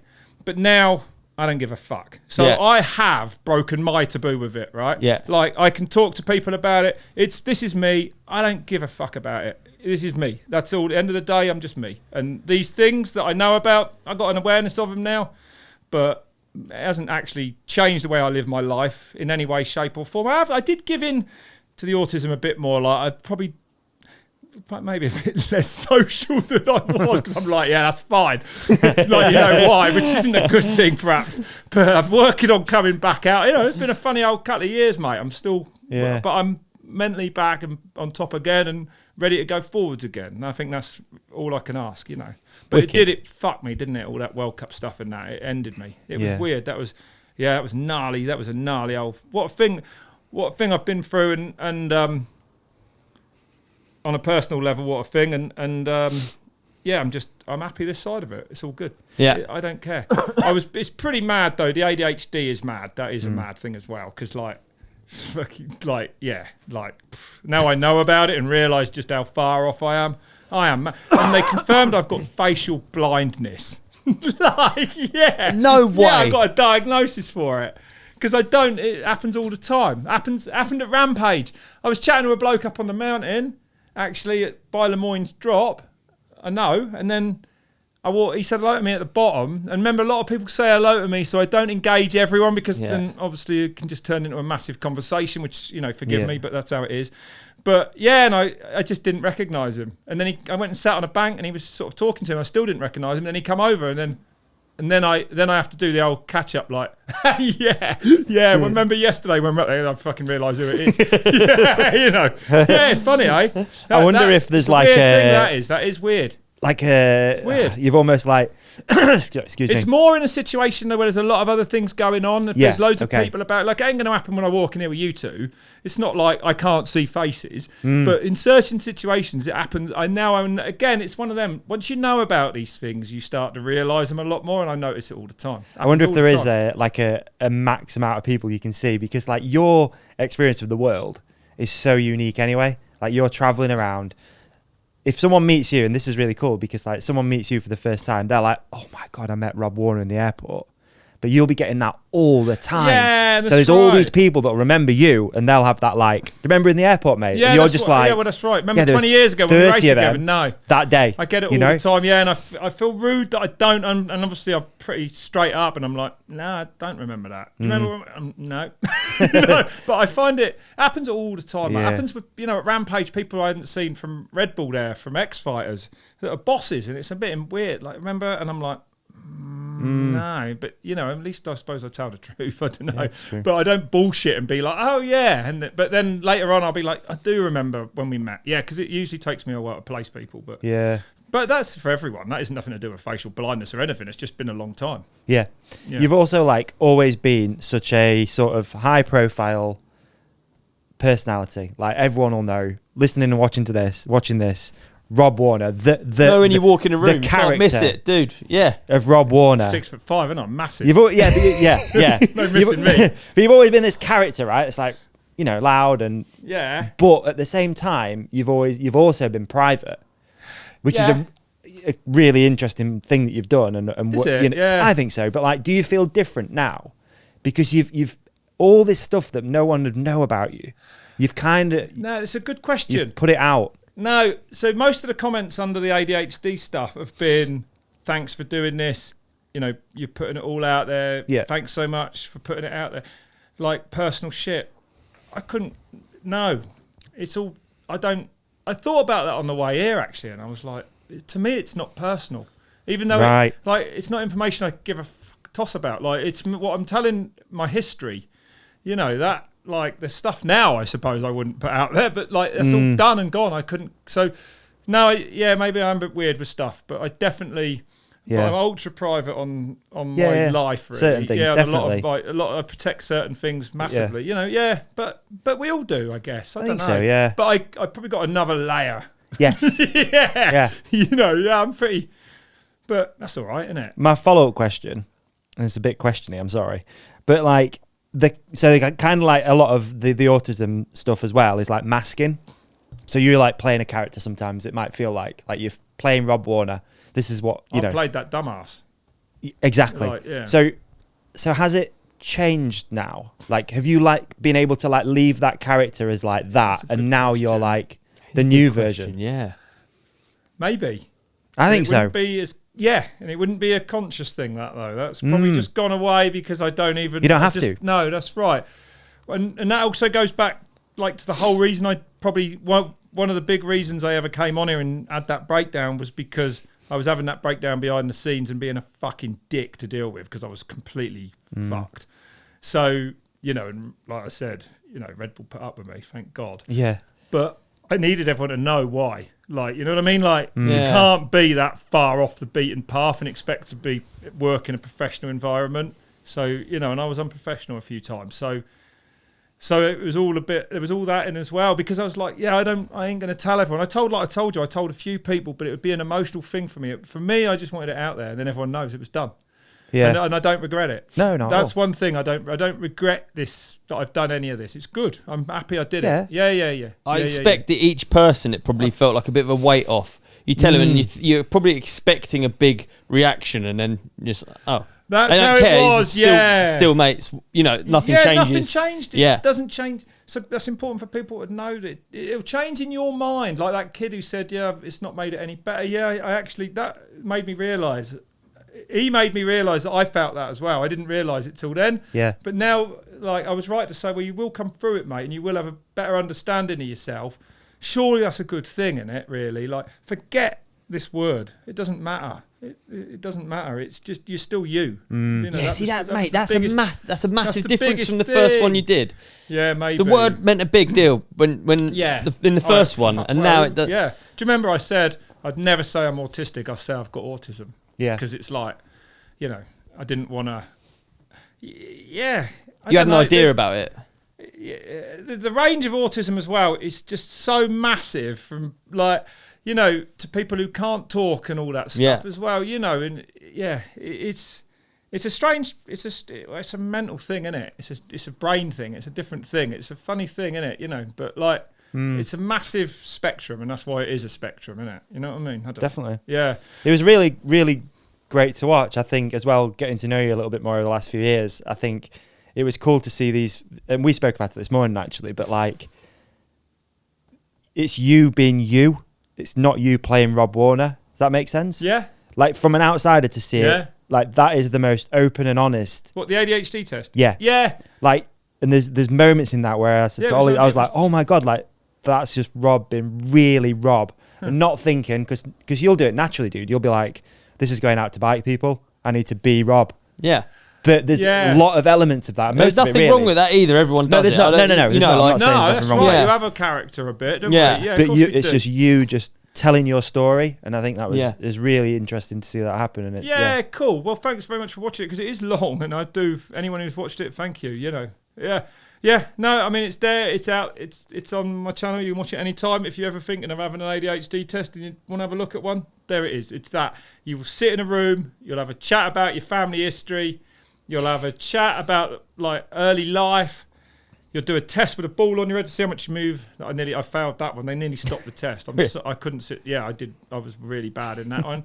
And then it's 20 minutes, but that one felt like 2 hours. Yeah. I mean, you can't say that that's gnarly, but she was like, you ready for this? And I was like, hang on. When I went home, honestly, it was 20 minutes. I fucking fell asleep in the car more or less. I was absolutely destroyed trying to match colours and shit. Yeah, I was dumb. Wow. Yeah, weird, eh? Yeah, and then you get your results, which is amazing.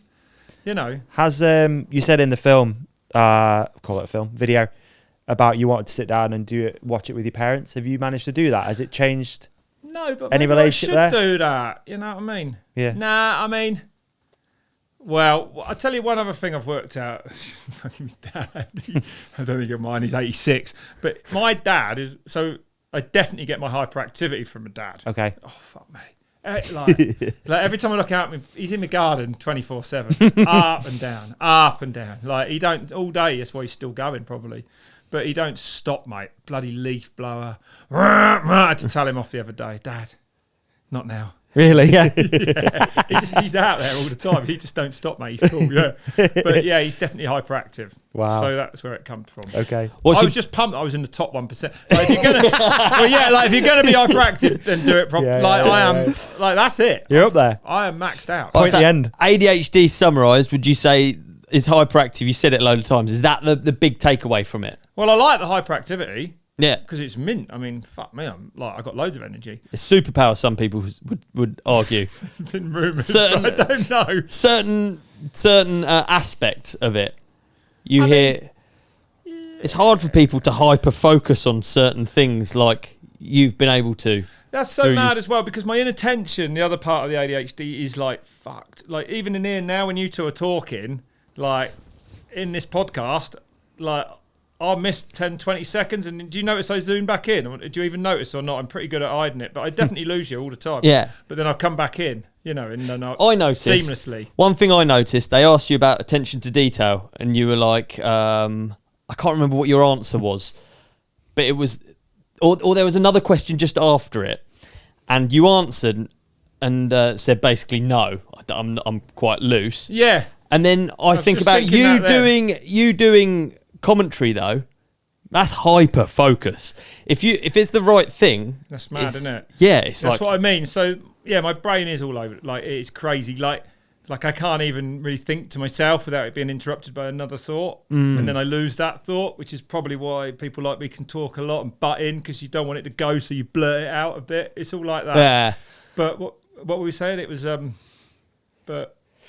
Well, I don't know. I reckon. Oh, but then on the other hand, I can focus. Oh yeah, on commentary. Excuse me. Yeah, that is mad, isn't it? And that hyper focus. But like a lot. Oh, a lot. A lot. But We did a podcast with you, and you knew how many times. Do you remember it? Yeah. You knew how many times you swore on it, and that's like not something I could. I've sworn way more today.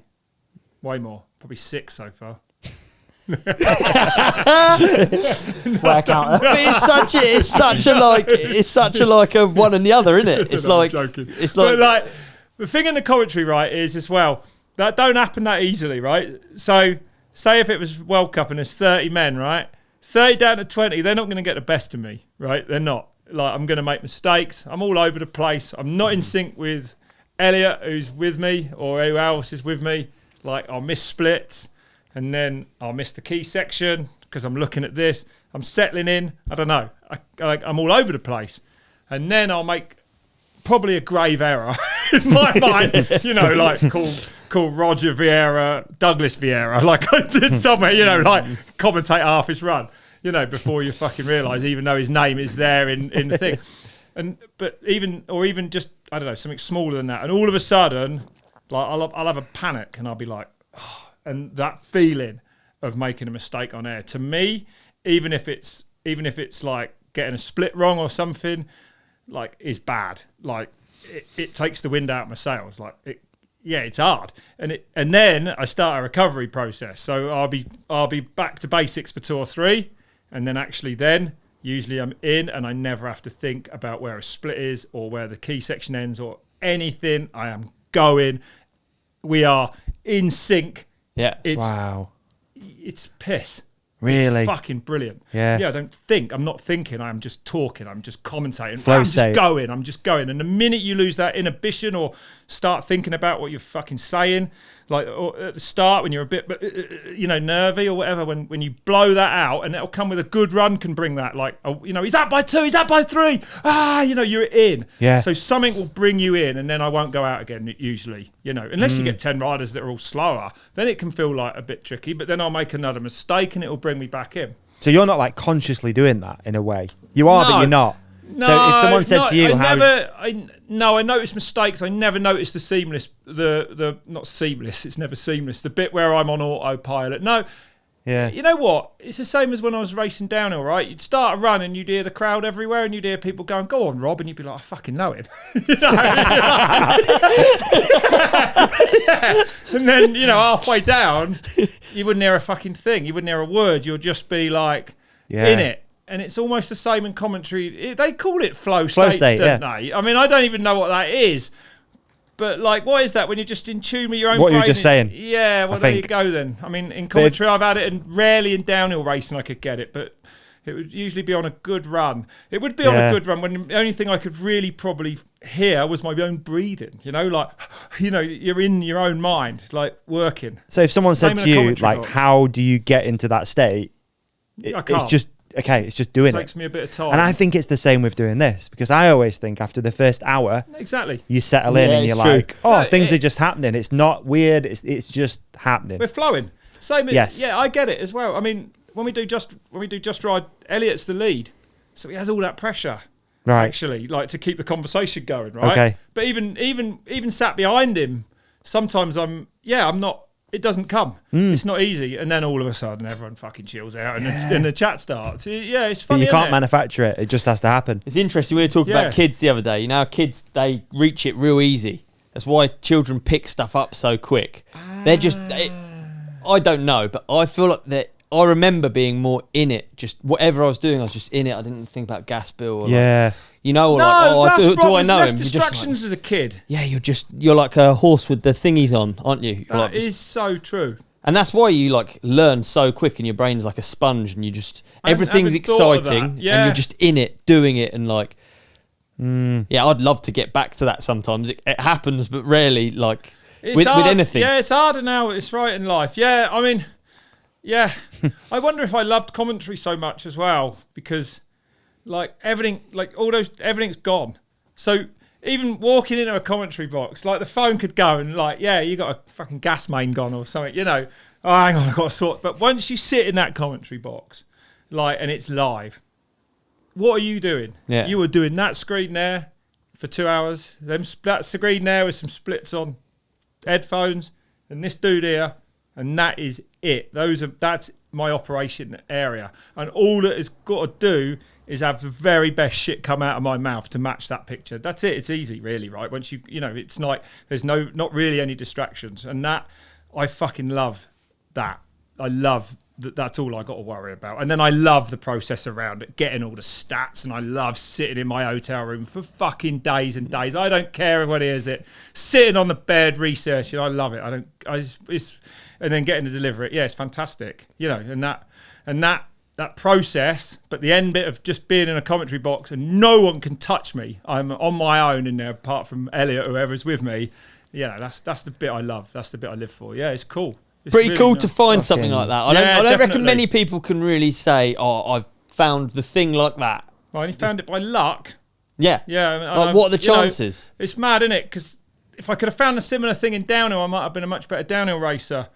But you would have been. You would have been. ADHD and stuff, it can help with downhill, but also I think having autism and stuff doesn't help probably because your expectations, and if they're different, it kind of, for me, it screwed me a bit. You know, well, if it was only pedalling, I was like, this ain't downhill, and there was always pedalling, so that was 99% of the World Cup tracks out the window for me, really. You know, give me like 2 a year, you can have a go at. But you know, it's interesting. Yeah, I've got a question before we go to the ad break.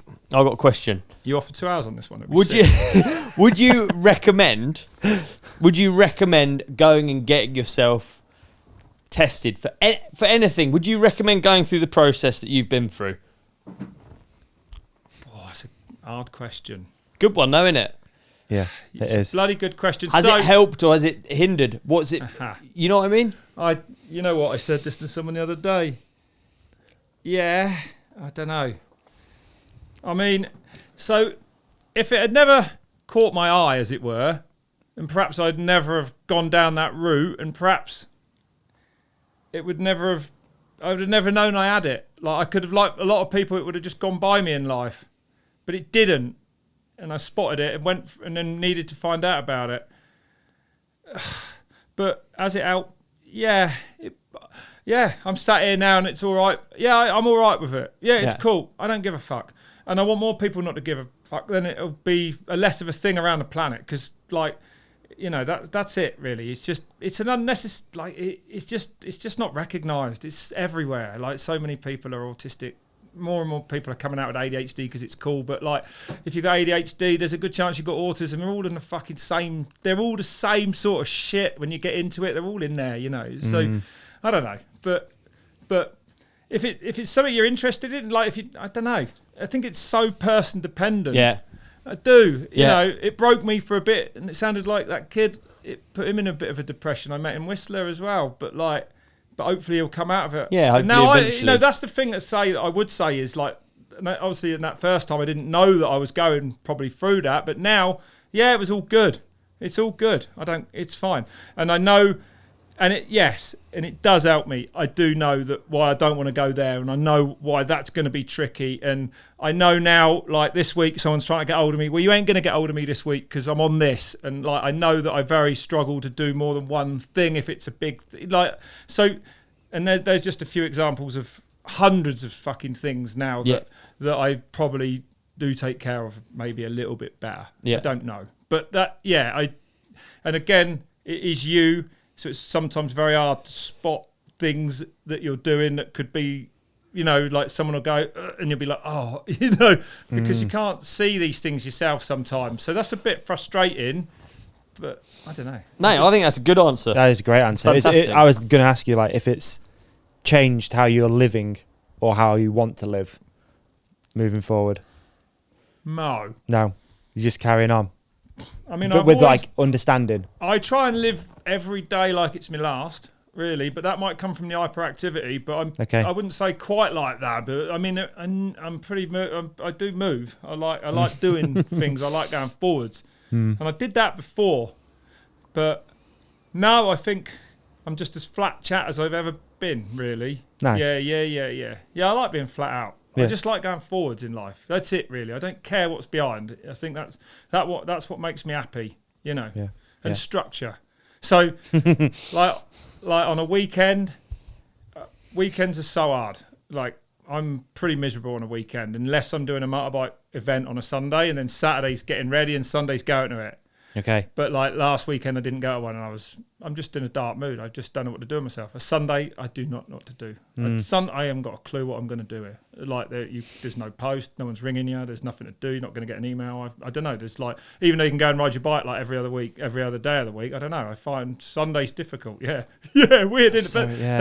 that is literally a lack of structure. So actually, that's any day of the week. Like today was mint because I got up and I came here, and tomorrow I ain't got to do it much. But then tomorrow night I'm going to Wales. Yeah. But like, if I didn't know what I was doing in a day, that's a bad situation because I'll start the day and I won't know what I'm doing. And then, I'll probably end up a bit flummoxed, a bit miserable, and then I'll have a shit day.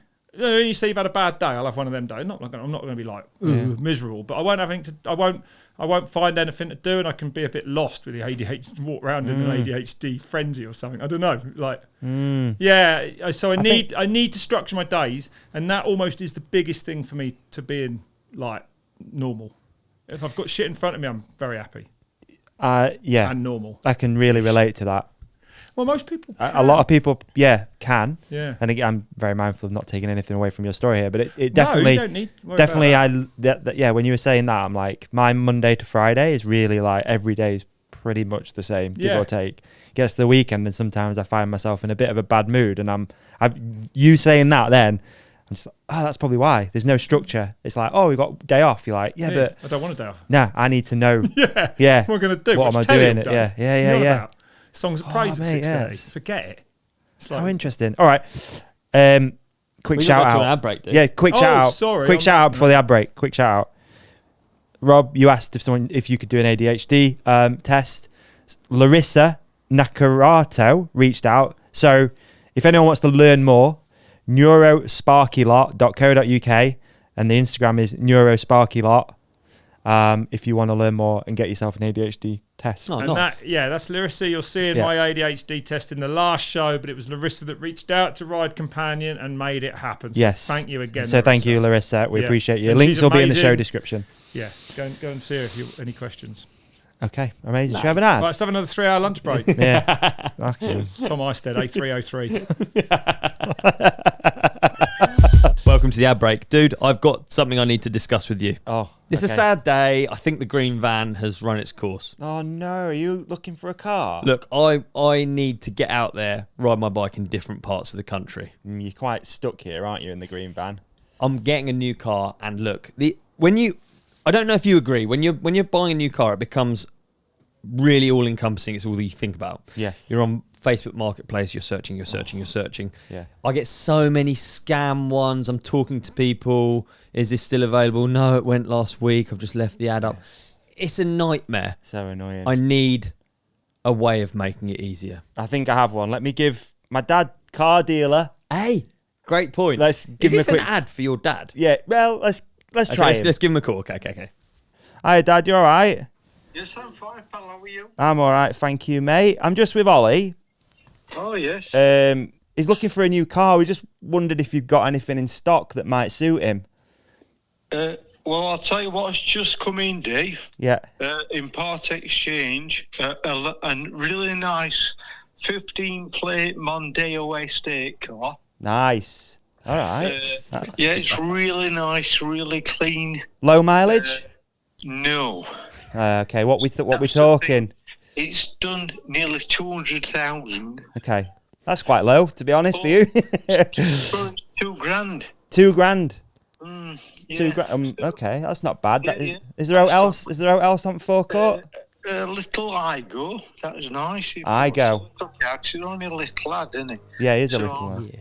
What year's that on? Sligo is a 57 plate. Quite new. Oh, yeah, it's Yeah, it is for me. Yeah, it's very new. High mileage? 20 pound a year road tax. Not bad. 70,000 mile. Okay. All right. This is a good bargain, I think. This is a good one. Yeah. So, it's interesting, that one. That's nice. All right. Okay. All right. Yeah. Well, I'll pitch these to him now, and we'll come back to you. You back to me. Okay. All right, pal. Thank you. See you, mate. See you later. Bye. Mondeo or an Igo with Yeah. quite a lot of miles between them. Yeah. There's got to be a better way, and I think we found the better way. They're options, at least. There are options. They're fallbacks. Yeah. How about CarGurus? All right, David, what's CarGurus? CarGurus, mate. Basically, CarGurus puts you in the driver's seat with complete car specs, owner history, price change information, and dealer reviews, so you can feel confident getting a great deal. Wow. Now, we have actually used this recently. My partner just got a new car, and we use CarGurus because it comes up. It's really nice. It comes up, and where it says the price, it says like good, fair, high, low, and it kind of like rates them. So you don't have to endlessly research and learn an entire I've seen that model spreadsheet range you've got. Yeah, I have. I have. I don't need that. No, you can just use CarGurus, all right? So you can get access to hundreds of thousands of cars from top-rated dealers, so you can find the best deal. CarGurus also gives you the control to search, buy, and sell. Green van on there, all in one place. Hey, I can do that there as well. Yeah, get it on there. Do you know where I think CarGurus, what you've explained to me in this, where I think it's really, really good is the fact that you can like learn about each model, because quite often you're like, you'll know you want a shape of car, and then they do it in a diesel, petrol, they do this. Yes. And it's got all the miles per gallon, it's got Yeah, all of you the can relevant compare different information. ones. Exactly. It's really good, honestly. So if our listeners would like to join millions of people who have found their best deal with CarGurus. Where do they go, dude? Where do they go? I'm going to tell you. They're going to go to cargurus.co.uk for complete vehicle details without any surprises. That's CARGURE. I spelled it wrong. And it's written down. We're going to try again. Get ready. Everyone say it along with me. cargurus.co.uk. Cargurus.co.uk. Okay. Search, buy, sell, sorted. Hey, I'm actually really hyped on this as a sponsor, because I am actually genuinely, this wasn't just like our normal ad prompt. No. This is actually, I am real searching life. for a car, and it is really useful to And be we able to compare actually just used it to get one. them. Yeah, how good is that? The dream. Thanks, CarGurus. Thanks, CarGurus. We are in, and we're into the part of the show that I've actually been really excited about, because Is this readers' questions? It is, and I just feel like your dream guest for it. But first, you're going on a bit of a trip somewhere, aren't you? I've got a couple coming up, but I wanted to tell you about my next. I've got 2 films to shoot. One with Douglas next week in the Highlands. Yeah. We're going on. Can I tell you about that one quickly? Mate, please, anything. Yeah. Well, Anything.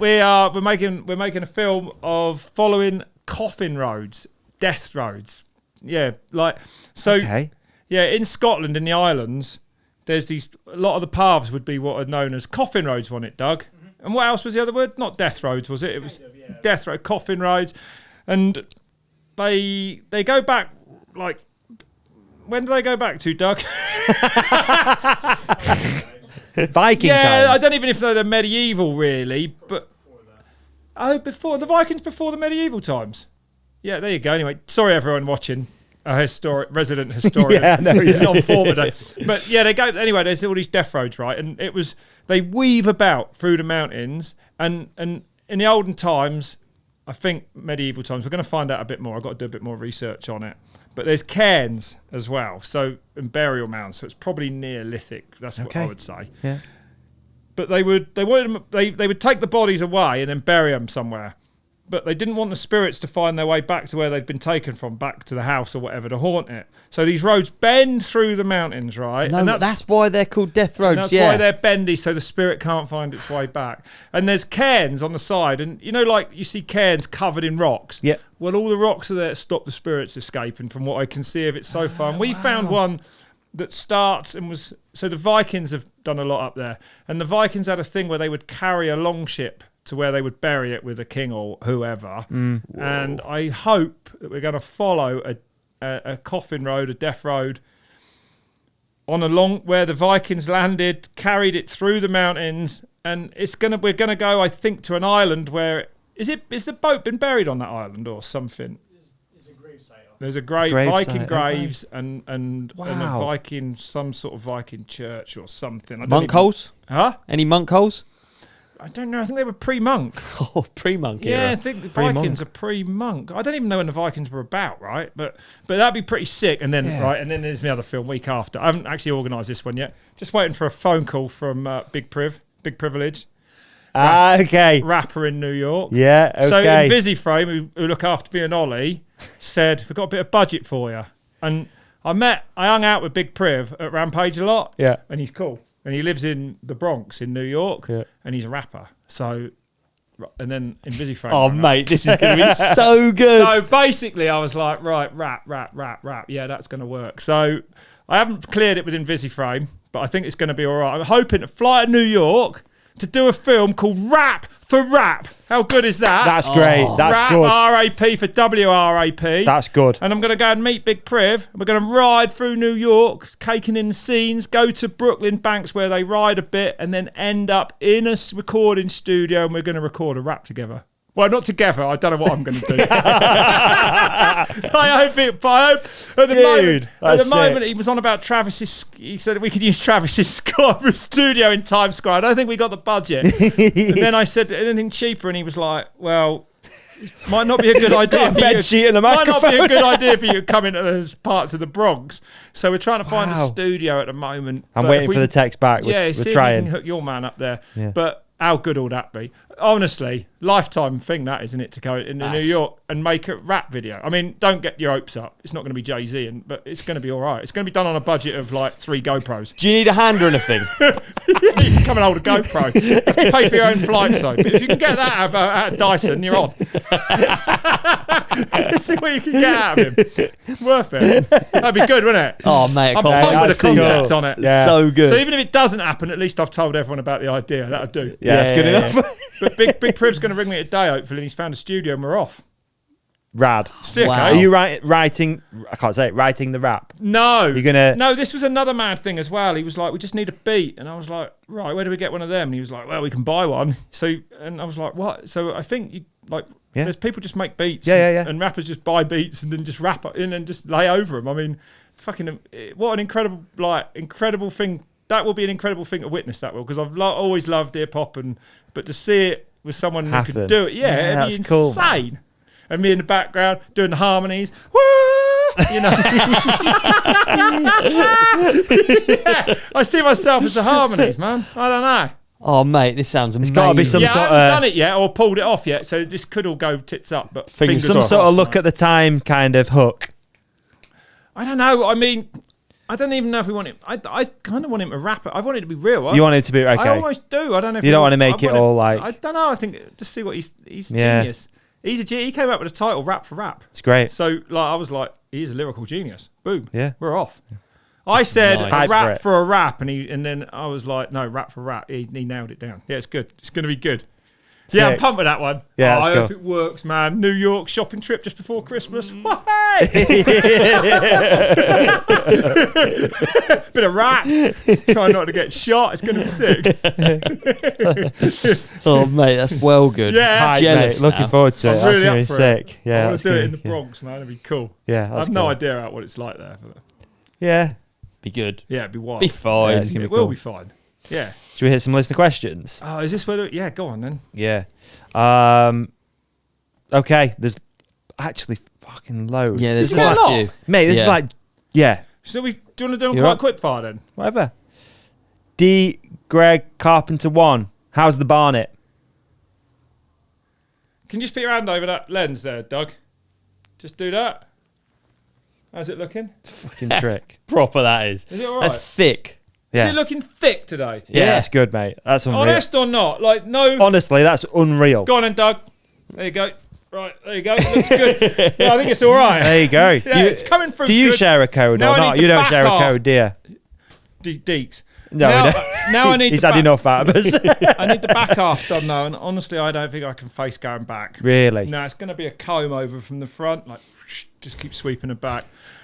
My Billy head Ray swelled up Cyrus. so bad, man. That took me. It's 3 weeks where you can't really get your heart rate up. I want to ride at the moment. I had a busy summer, and I don't think I can. I don't want to be 3 weeks laid up. It killed me last year. Okay, fair. At some point, I'm going to get the full head of air. You don't want to undo it, do you? I can imagine it's really heartbreaking And because you also, could. so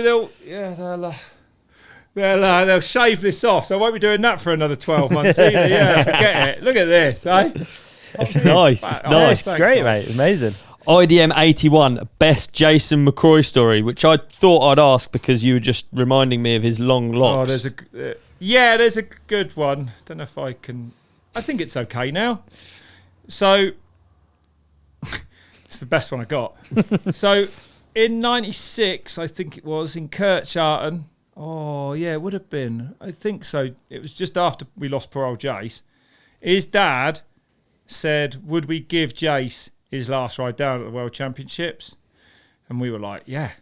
So his dad brought some ashes in some film cases, photographic film cases, with a plastic lid on, and we taped them to her bikes and rode down the Worlds. There's a photo of me with one on my bike, and Peter will have one as well. Anyway, that night we're about to go out on the piss, and I put my pot on the side, and Pete, I was like, what are we doing then? And he's like, yeah, going out, let's get fucked up. And he was like, I'm going to take Jace out. And I was like, all right, yeah, cool. Anyway, went out, got absolutely smashed. At night, when we come back in the house, I'm not sure we're going to be able to use this. Pete puts his hand in his pocket and he pulls his hand out and it's just all black. And I'm like, what the fuck's that? And he was like, yes. And I think the lid had come off the pot. Well, that is what happened. That is a good story. You wanted a JMC story, there it is. It's a good one. And I think anyone would find that really funny. Is that all right this now? Mate, I think it's fantastic. I don't know whether it's laughter or sadness for Jace. I think it's laughter, man. It's a bit awkward. So, yeah, it's out there now.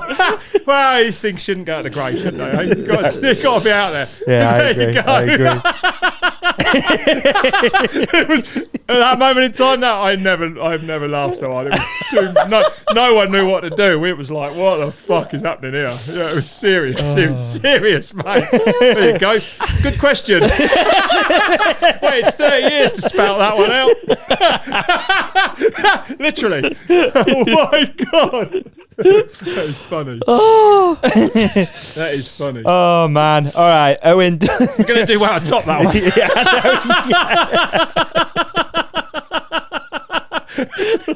Oh dear. Oh dear. Oh, he's done it. He's put it out there. It's out there. Owen W90. Do you still love a good egg? Oh shit. So this is actually big news for egg. You know the cult I had? Yeah. Got out of control and I had to stop it because people were just You have government investigation. well, as in all around the world, people in many languages were shouting basically all hail the egg at me, right? And people I was over in Ireland and these builders were like, Rob, and I was like, hello lads, and they were like, yeah, come over here, and I was like, what's up? They took the hard-boiled eggs out of their lunchboxes and gave them me. And then later that day, I end up... Do you remember we went... It got crazy. I was like, if you want to join the egg cult, I have to smash an egg over your head. And then I was at a store, like when I was on Vetus probably, at one of the chain reaction stores in Belfast. And like honestly, it was like 20, 30 people. We had to send out for more eggs. I was just eggening people. Yeah, it was like a christening to be a part of the cult membership, right? So then I had to get rid of it. And then I wanted to do a film in America, and I was going to do the Whole Egg-chilada because Giant just released a new e-bike that is really made for descending, and that's the world's like longest descending bike trail. Okay.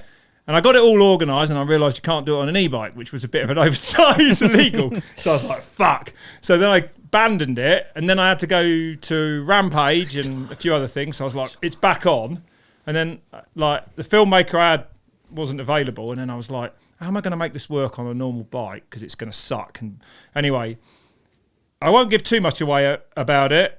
But when I told the bloke I was making it, I said, like, basically we're in pursuit of an egg, and the film's going to be called the Whole Egg-chilada. So I don't think I can give any more away about it. But egg cult fans, it's coming back. It's coming back. Yeah. The egg cult is back. Like, none of them, I was telling all these people in America I was filming with about it, and none of them could really grasp it. And then I just dropped my trousers and I was like, yeah, the egg cult's real. I've got that. I've got me being hatched out of an egg down my leg. I was like, there it is. That was it. Yeah. And then I told them it got out of control. So the egg cult's back. Has anyone got a matching Times tattoo? are hard, man. I'm falling on hard times here. I might need the cult now to You need to prop it nest up. Yeah. on. Do some Nest merch. on. Yeah, no. Do some merch. I need a nest egg. Yeah, you need a nest egg. So that film will be out as well, hopefully Christmas time. Really? Yeah. Yeah, I might do a little tour if I get 3 or 4 films done. Yeah. Nice. Yeah. Whole Oh, Egg-chilada, yeah, I go love on. it. That'd be good. Yeah, really Good, good. innit? Yeah. Pace for 'em. I enjoyed the last one. It's quite good. Hey, KDog91's asked, I'm actually interested in this. What does Christmas look like in the Warner household? Quite honestly, Eggs. maybe this year. Do you know what? And I don't want to, like, if you want me to be honest here, Christmas Day is the worst day of the year, and I absolutely hate Christmas Day. I hate it. Well, can you imagine? You talk about structure. There's none before it. true. There's none for days after it. Like, it sucks. Bermuda Triangle. I hate surprises, right? Autism means you don't like not knowing what's coming. You get presents. Like, when I was a kid, I used to get presents and I sling them. Like, now we know why, but like, you ungrateful little bastard, you know. Like, it just, well, you know why, I wasn't ready for it, you know. Yeah. So, and then people come round, you have to deal with family members. So don't bother wrapping, There's lots you of said. chat. You have to sit at a Christmas dinner table. I actually usually eat mine in a kitchen, like away from it all. Like, I hate Christmas. I don't want to sound like Scrooge. It's the worst. It's the shittest thing, isn't it? It's like, it goes on as well for like, who wants holiday in the middle of the winter? It's Yeah. wet out. Who wants holiday then? What can you do? It's too expensive to go to Dubai or anywhere nice. Yeah. Like, you're stuck here, and nice in there's nothing America. to do. America would be good, wouldn't it? Yeah. But it's going to cost a fortune Christmas time to get Exactly, out there, yeah. mate. Everything's through the roof, isn't it? Yeah. You know. It's true. The Christmas Trying to book ride. flights The for this Christmas rap ride's video has good. been a nightmare. You know. The Christmas ride's shopping. good. Eh? December ride. 13th, back Pot Wells, Christmas ride. Best bit of Christmas. You're away. You're not Yeah, here. where am I? Oh, I'm in Dubai. Yeah, that's it. I am in Dubai. It's a hard world, isn't it? It's hard, isn't it? I'm in Dubai. No, I'm doing, I think, Yeah. maybe I'm not allowed to say, Yeah, but I'm doing yeah. a sick event for Red Bull. Oh, there you go. Yeah, it's going to be amazing. I think I know It's what. hard I think I life. know what It's it got is. 1,000.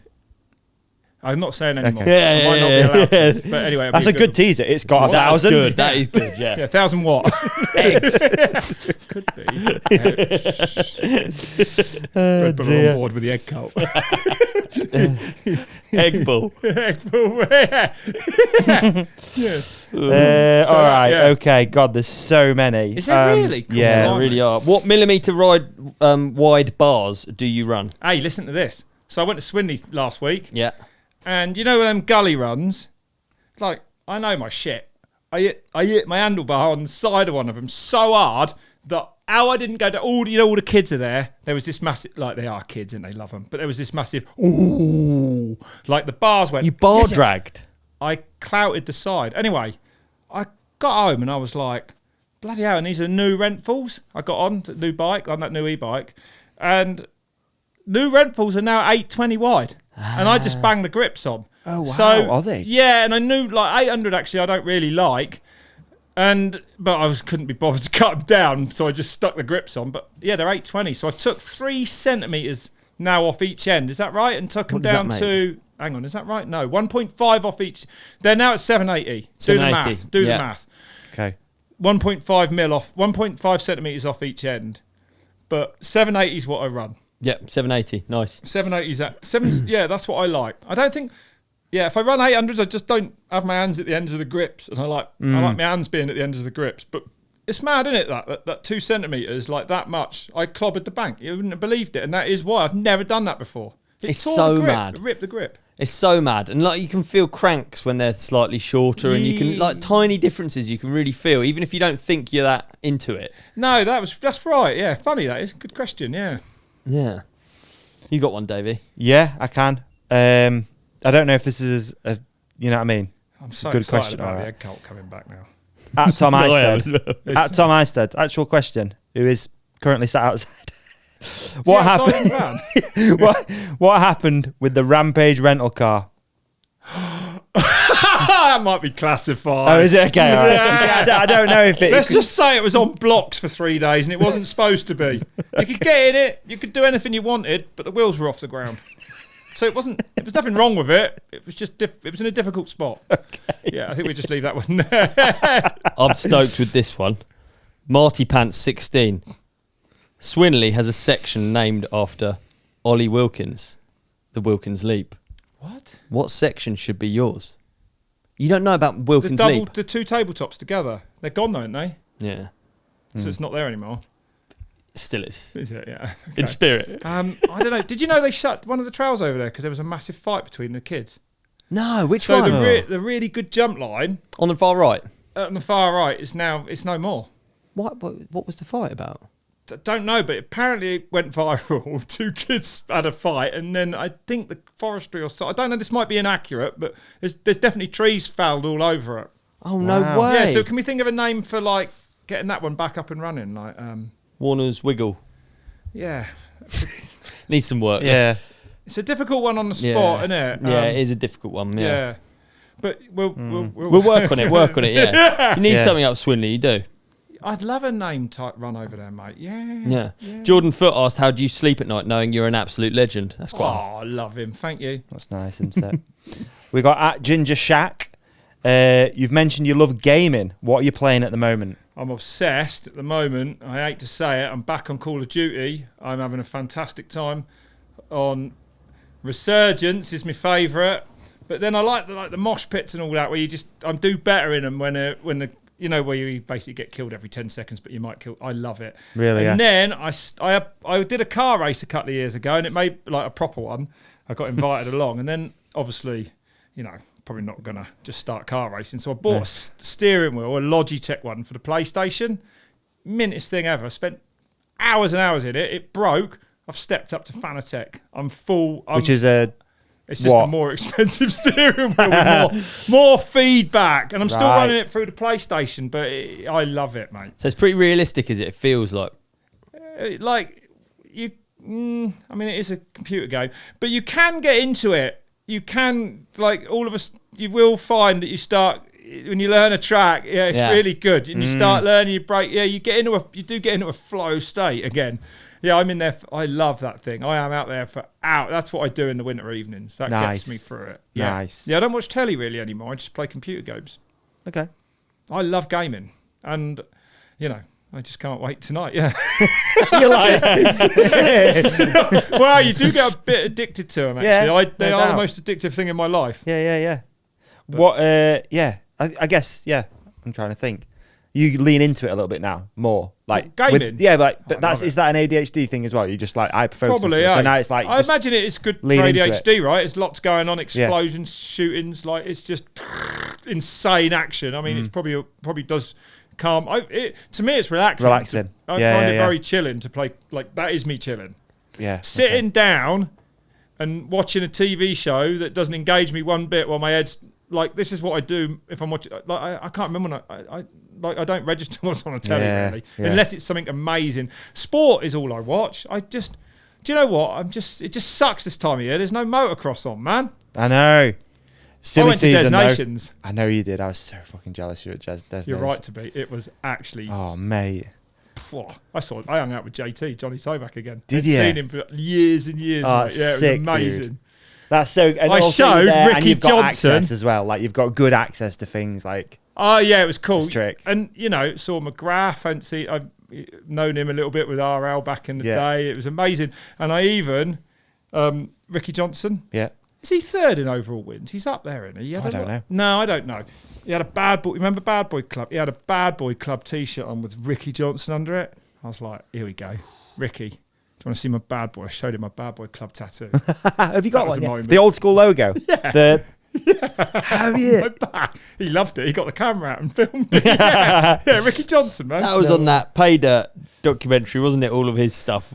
Ricky, is it Pay Dirt? Yeah, Pay Dirt. That's an amazing doc. Is it good? Yeah, it's good. You sent it to me. I love it, mate. It's mad. It'll bring back all them memories, like with Jimmy. You seen Button. the new 90s one that they're working on? That's going to be insane. Yeah, 90s Moto, I think. Moto 90s, something like that. Terra Firma 2, bring it back. The best. The great outdoors. Have you seen that No Fear's back? I love No Great Fear is Outdoors. back. Motocross clothing. What? Yeah. Bring it back. Yeah. Cool. It's cool. No way. It's cool. It's cool. It's cool. It's back. Speaking of tattoos, Kerno Freeze, what's the most meaningful tattoo? The egg.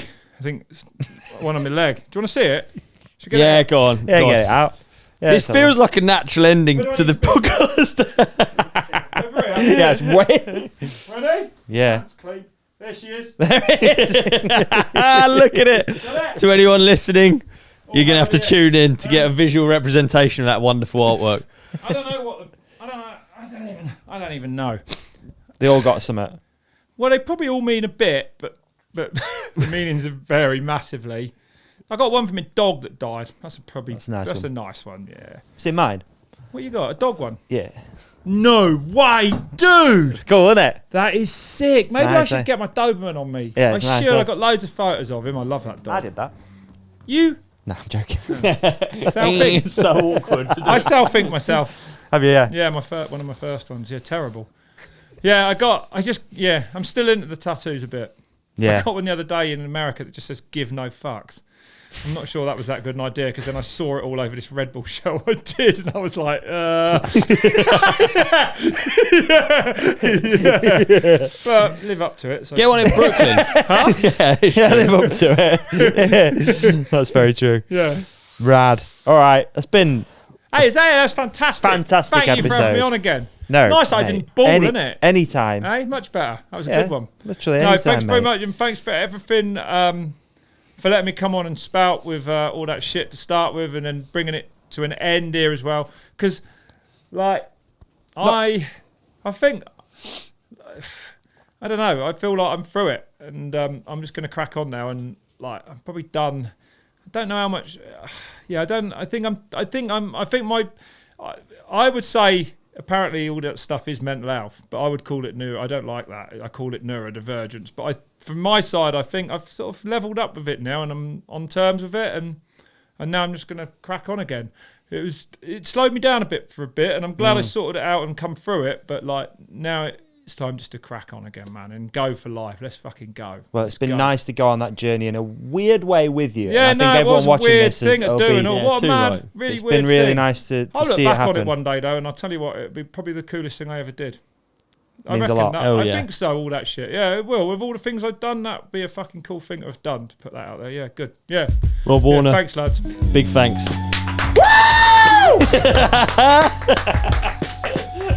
Mate, what an episode. Brilliant. I thought you were really great, Davey. Mate, and I thought you were even better. Thanks, dude. Better Thanks, than dude. normal. Oh, cheers. Hey, how about we tell our lovely podcast community to hit subscribe here. Yeah, Click on the video on Ollie's face. that's right. Click on the video on my face. Yeah. And follow us at The Ride Companion on Instagram. They can like and comment as well. Please do. I'm going to try and get this energy and I'm going to bring it into next week. Let's fast forward to next week's episode.